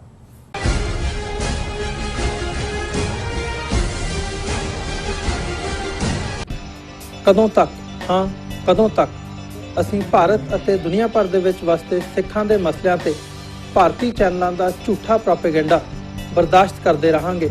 ਆਓ ਮੇਰੇ ਨਾਲ ਜੁੜੋ ਪ੍ਰੋਗਰਾਮ ਗੁਫ਼ਤਗੂ ਵਿੱਚ। ਸਿੱਖ ਨਜ਼ਰੀਏ ਤੋਂ ਰੋਜ਼ਾਨਾ ਵਾਪਰ ਰਹੀਆਂ ਘਟਨਾਵਾਂ ਦਾ ਵਿਸ਼ਲੇਸ਼ਣ ਕਰੀਏ। ਲਾਈਵ ਕਾਲਸ ਅਤੇ ਈਮੇਲਸ ਰਾਹੀਂ ਇਸ ਪ੍ਰੋਗਰਾਮ ਦਾ ਹਿੱਸਾ ਬਣੋ। ਮੰਡੇ ਟੂ ਫਰਾਈਡੇ ਰਾਤ 9:30 ਵਜੇ ਸਿਰਫ TV 84 ਤੇ। ਕੀ ਤੁਸੀਂ ਆਪਣੇ ਟੈਕਸਿਸ ਨੂੰ ਲੈ ਕੇ ਚਿੰਤਤ ਹੋ? ਤੁਸੀਂ ਆਪਣੀ ਕਮਾਈ ਲਈ ਮਿਹਨਤ ਕਰਦੇ ਹੋ, ਭਾਵੇਂ ਤੁਸੀਂ ਨੌਕਰੀ ਵਿੱਚ ਹੋਵੋ ਜਾਂ ਆਪਣਾ ਬਿਜ਼ਨਸ ਚਲਾਉਂਦੇ ਹੋ। ਜਦੋਂ ਟੈਕਸ ਭਰਨ ਦਾ ਸਮਾਂ ਆਉਂਦਾ ਹੈ ਤਾਂ ਤੁਹਾਨੂੰ ਇੱਕ ਭਰੋਸੇਯੋਗ ਟੈਕਸ ਅਕਾਊਂਟੈਂਟ ਦੀ ਲੋੜ ਹੈ ਜੋ ਟੈਕਸ ਬੈਲੈਂਸ ਦਾ ਤੁਹਾਡੇ ਪੱਖ ਵਿੱਚ ਜਾਣਾ ਯਕੀਨੀ ਬਣਾਵੇ। ਸਿਆਟਲ ਦੀ ਜਾਣੀ ਪਛਾਣੀ company Accurate Accountants and Taxes ਤੁਹਾਡੀ ਸੇਵਾ ਵਿੱਚ ਹਾਜ਼ਰ ਹੈ। ਅਸੀਂ ਹਰ ਤਰ੍ਹਾਂ ਦੇ ਟੈਕਸ ਭਰਨ ਵਿੱਚ ਤੁਹਾਡੀ ਮਦਦ ਕਰਾਂਗੇ। ਟੈਕਸ ਸੰਬੰਧੀ ਕਿਸੇ ਵੀ ਤਰ੍ਹਾਂ ਦੇ ਸਵਾਲ ਲਈ ਅੱਜ ਹੀ ਸਾਡੇ ਤੱਕ ਪਹੁੰਚ ਕਰੋ। Accurate Accountants and Taxes. ਕੀ ਤੁਸੀਂ ਰੋਜ਼ਾਨਾ ਕੰਮ ਤੇ ਆਪਣਾ ਵਧੇਰੇ ਸਮਾਂ ਬਿਤਾਉਣ ਤੋਂ ਪਰੇਸ਼ਾਨ ਹੋ? ਆਪਣੀ ਪੂੰਜੀ ਨੂੰ ਕੰਮ ਤੇ ਲਗਾਓ, ਸਾਡੇ ਨਾਲ ਇਨਵੈਸਟ ਕਰੋ। ਅਸੀਂ ਤੁਹਾਡੀ ਪੂੰਜੀ ਤੋਂ ਤੁਹਾਡੇ ਲਈ ਵਧੇਰੇ ਪੈਸੇ ਬਣਾ ਸਕਦੇ ਹਾਂ। ਅਸੀਂ ਪ੍ਰਾਈਵੇਟ ਇਕੁਇਟੀ ਇਨਵੈਸਟਮੈਂਟ ਫਰਮ ਹਾਂ ਤੇ ਕਮਰਸ਼ੀਅਲ ਰੀਅਲ ਏਸਟੇਟ ਵਿੱਚ ਮਾਹਿਰ ਹਾਂ। Property management, leasing, asset management, commercial real estate investment ਵਿੱਚ ਸਾਰੀਆਂ ਸੇਵਾਵਾਂ ਲਈ ਅਮਰੀਕਾ ਭਰ ਵਿੱਚੋਂ ਤੁਸੀਂ ਸਾਡੇ ਤੱਕ ਪਹੁੰਚ ਕਰ ਸਕਦੇ ਹੋ।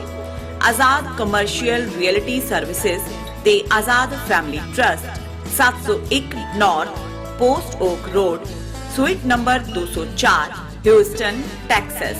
ਤੁਸੀਂ ਸਾਨੂੰ ਸਾਡੇ ਫੋਨ ਨੰਬਰ 7136861277 ਤੇ ਵੀ ਸੰਪਰਕ ਕਰ ਸਕਦੇ ਹੋ। ਆਜ਼ਾਦ ਕਮਰਸ਼ੀਅਲ ਰੀਅਲਟੀ ਸਰਵਿਸਿਜ਼।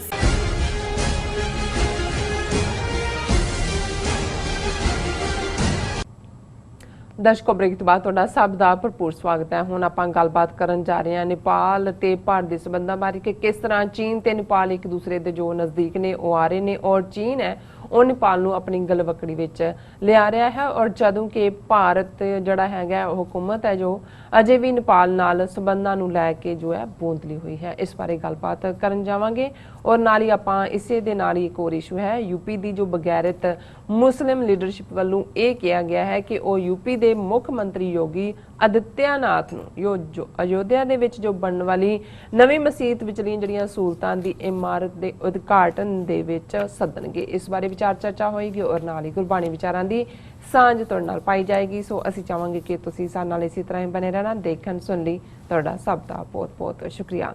ਜੀ ਡਾਕਟਰ ਸਾਹਿਬ, ਇਹਨਾਂ ਇਸ਼ੂਜ਼ ਬਾਰੇ ਤੁਹਾਡੀਆਂ ਕੀ ਵਿਚਾਰਾਂ ਨੇ?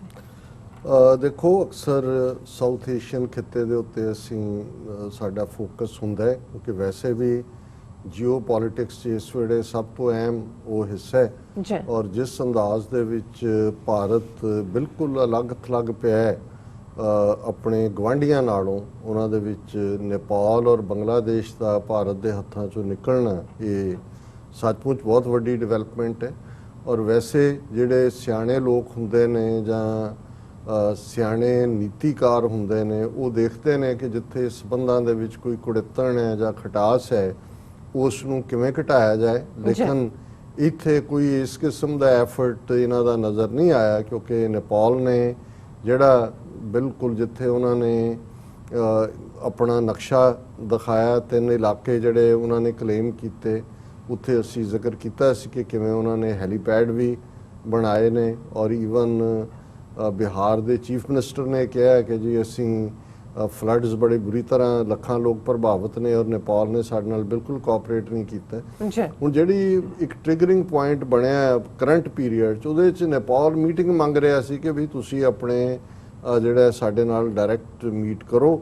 ਔਰ ਉਹਨਾਂ ਨੇ ਕਿਹਾ ਜੀ ਨਹੀਂ, ਅਜੇ ਕੋਵਿਡ-19 ਨੂੰ ਅਸੀਂ ਦੇਖ ਲੈਂਦੇ ਹਾਂ। ਦੂਜਾ ਉਹ ਇਹਨਾਂ ਮੁੱਦਿਆਂ ਤੇ ਗੱਲ ਕਰਨਾ ਚਾਹੁੰਦੇ ਸੀ। ਔਰ ਜਦੋਂ ਉਹਨਾਂ ਨੇ ਆਪਣੀ ਐਰੋਗੈਂਸ ਦਿਖਾਈ ਨੇਪਾਲ ਨੇ ਅਦਰ ਵੇ ਕੀ। ਹੁਣ ਵੀ ਇੱਕ ਪਾਸੇ ਖਬਰ ਹੈ ਕਿ ਵੀ ਹੁਣ ਆਈਸ ਬ੍ਰੇਕਿੰਗ ਮੀਟਿੰਗ ਉਹ ਕਰਨਾ ਚਾਹੁੰਦੇ ਨੇ, ਪਰ ਉਹਦੇ 'ਚ ਵੀ ਇਹ ਹੈ ਕਿ ਵੀ 9 ਮਹੀਨੇ ਤੋਂ ਨੇਪਾਲ ਨਾਲ ਇਹਨਾਂ ਨੇ ਕੋਈ ਉਸ ਕਿਸਮ ਦੀ ਨਹੀਂ ਕੀਤੀ। ਔਰ ਹੁਣ ਵੀ ਜਿਹੜੀ ਮੀਟਿੰਗ ਹੈ ਕੋਈ ਉਹਨਾਂ ਦੇ ਫੋਰਨ ਸੈਕਟਰੀ ਲੈਵਲ ਤੇ ਨਹੀਂ ਹੈ। Indian ambassador in Kathmandu and Nepal's foreign secretary ਜਿਹੜੇ ਨੇ will meet on August 17 as a regular interaction between India and Nepal. ਔਰ ਇਹ ਹੁਣ ਐਂਬੈਸਡਰ ਤਾਂ ਉੱਥੇ ਹੀ ਬੈਠਾ, ਪਹਿਲਾਂ ਵੀ ਐਂਬੈਸਡਰ ਨਾਲ ਗੱਲ ਦਾ ਨਹੀਂ ਹੈ। ਇਹਦਾ ਮਤਲਬ ਇਹ ਹੈ ਵੀ ਅਜੇ ਵੀ ਭਾਰਤੀ ਹਾਕਮਾਂ ਨੂੰ ਇਹ ਸਮਝ ਨਹੀਂ ਆਈ ਕਿ ਵੀ ਉਹ ਨੇਪਾਲ ਨੂੰ ਇਸ ਤਰ੍ਹਾਂ ਸ਼ੈਬਲੀ ਡੀਲ ਨਹੀਂ ਕਰ ਸਕਦੇ ਕਿ ਭਾਈ ਉਹ ਜਿਵੇਂ ਉਹਨਾਂ ਦੀ ਕੋਈ ਔਕਾਤ ਹੀ ਨਹੀਂ ਹੈ ਵੀ ਅਸੀਂ ਆਪਣੀ ਐਰੋਗੈਂਸ ਦਿਖਾ ਰਹੇ। ਇਸ ਦੇ ਉਲਟ ਅਸੀਂ ਦੇਖ ਰਹੇ ਹਾਂ ਵੀ ਇਸ ਸਾਰੇ ਕ੍ਰਾਈਸਿਸ 'ਚੋਂ ਚਾਈਨਾ ਜਿਹੜਾ ਪਹਿਲਾਂ ਹੀ ਨੇਪਾਲ ਦੇ ਨਾਲ ਜਿਹੜਾ ਉਸ ਨੇ ਆਪਣੀ ਕੁਰਬਤ ਵਧਾਈ, ਬਹੁਤ ਸਾਰੇ ਪ੍ਰੋਜੈਕਟ ਸ਼ੁਰੂ ਕੀਤੇ, ਪਰ ਹੁਣ ਉਹਨੂੰ ਆਪਣੀ ਐਮਬਰੇਸ ਦੇ ਵਿੱਚ ਆਪਣੀ ਗਲਵਕੜੀ 'ਚ ਹੋਰ ਵੀ ਗਲਵਕੜੀ ਪੀढ़ी ਹੁੰਦੀ ਜਾ ਰਹੀ ਹੈ। ਔਰ ਇਹ ਖਬਰ ਇਸੇ ਹਵਾਲੇ ਨਾਲ ਕਿ ਜਿੱਥੇ ਇੰਡੀਆ ਦੇ ਐਂਬੈਸਡਰ ਨੇ ਮਿਲਣਾ ਉਹਨਾਂ ਦੇ ਫੋਰਨ ਸੈਕਟਰੀ ਨੂੰ ਨੇਪਾਲ ਦੇ, ਇਸ ਤੋਂ ਬਿਯੋਂਡ ਕੋਈ ਆਫੀਸ਼ੀਅਲ ਕੋਈ ਵਰਚੁਅਲ ਮੀਟਿੰਗ ਤੱਕ ਵੀ ਦੇਣ ਨੂੰ ਤਿਆਰ ਨਹੀਂ। ਇਸ ਦੇ ਉਲਟ ਹੈ China Nepal should support each others core interest Chinese officials.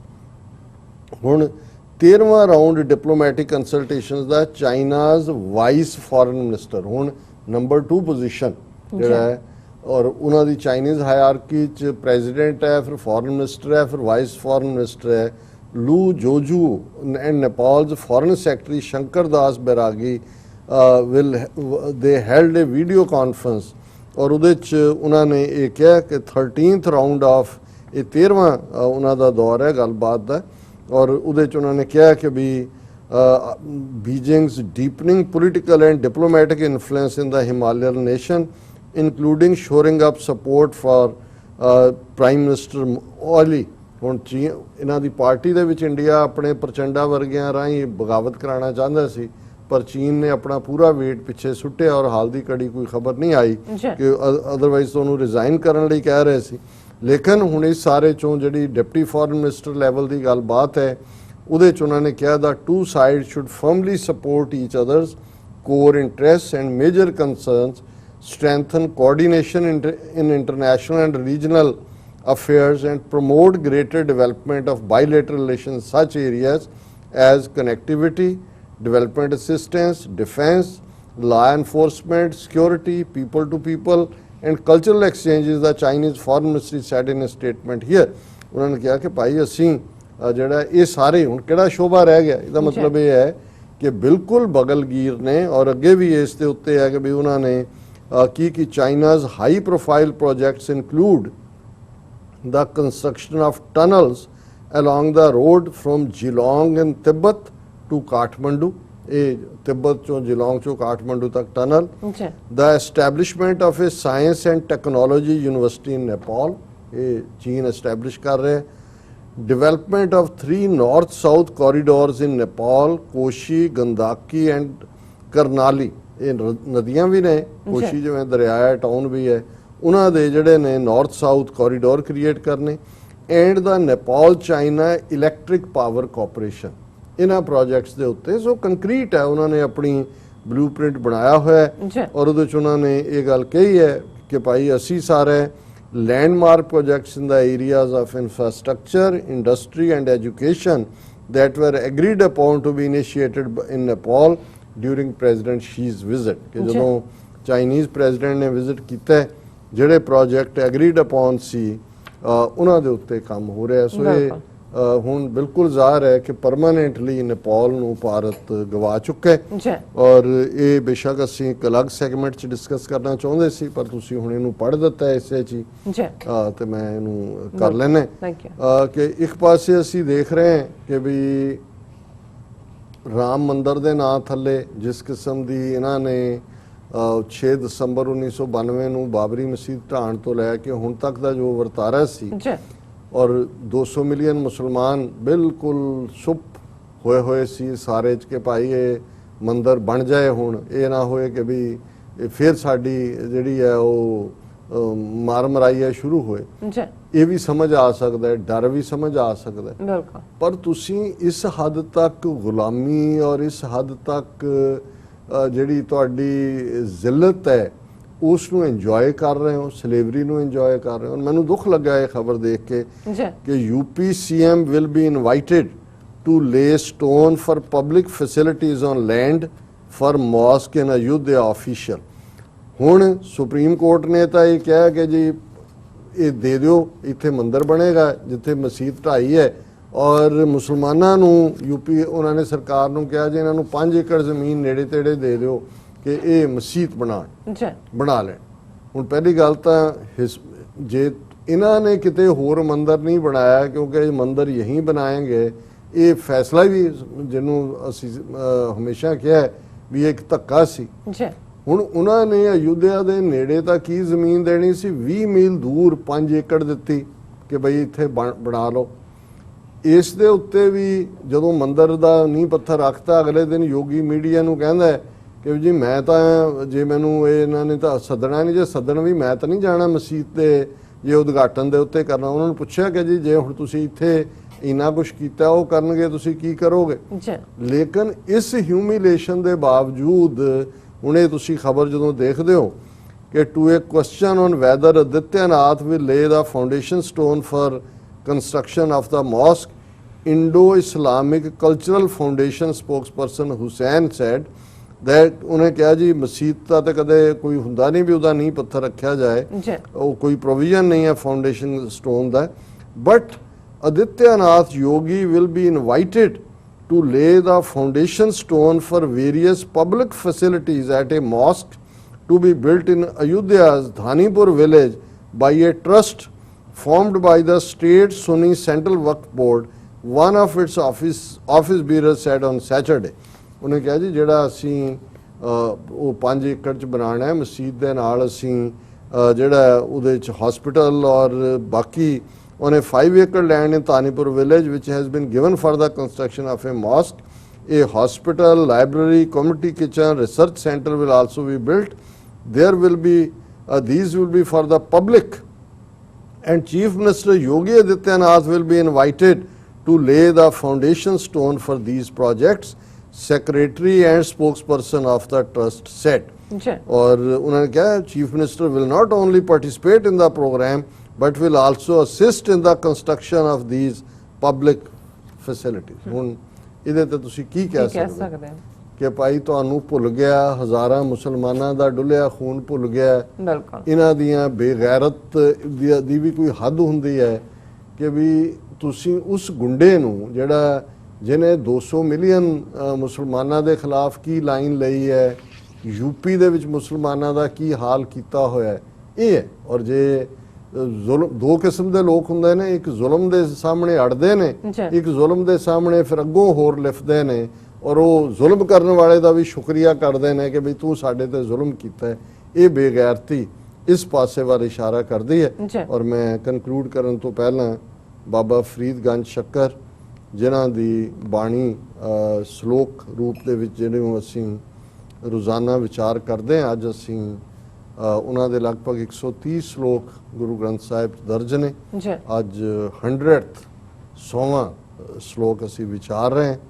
3.5 ਮਣ ਦਿਓਰੀ ਚੱਲੇ, 3.5 ਮਣ ਦਿਓਰੀ ਚੱਲੇ ਪਾਣੀ ਅੰਨ, ਆਇਓ ਬੰਦਾ ਦੁਨੀ ਵਿੱਚ, ਵਤ ਆਸੂਣੀ ਬਨ, ਮਲਕਤ ਮੌਤ ਜਾਂ ਆਪਸੀ, ਸਭ ਦਰਵਾਜ਼ੇ ਭੰਨ, ਤਿਨਾਂ ਪਿਆਰਿਆਂ ਭਾਈਆਂ, ਅੱਗੇ ਦਿੱਤਾ ਬੰਨ, ਵੇਖੋ ਬੰਦਾ ਚੱਲਿਆ, ਵੇਖੋ ਬੰਦਾ ਚੱਲਿਆ, ਚੌਂ ਜਣਿਆਂ ਦੇ ਕੰਨ, ਫਰੀਦਾ ਅਮਲ ਜੇ ਕੀਤੇ ਦੁਨੀ ਵਿੱਚ, ਦਰਗਹਿ ਆਏ ਕੰਮ।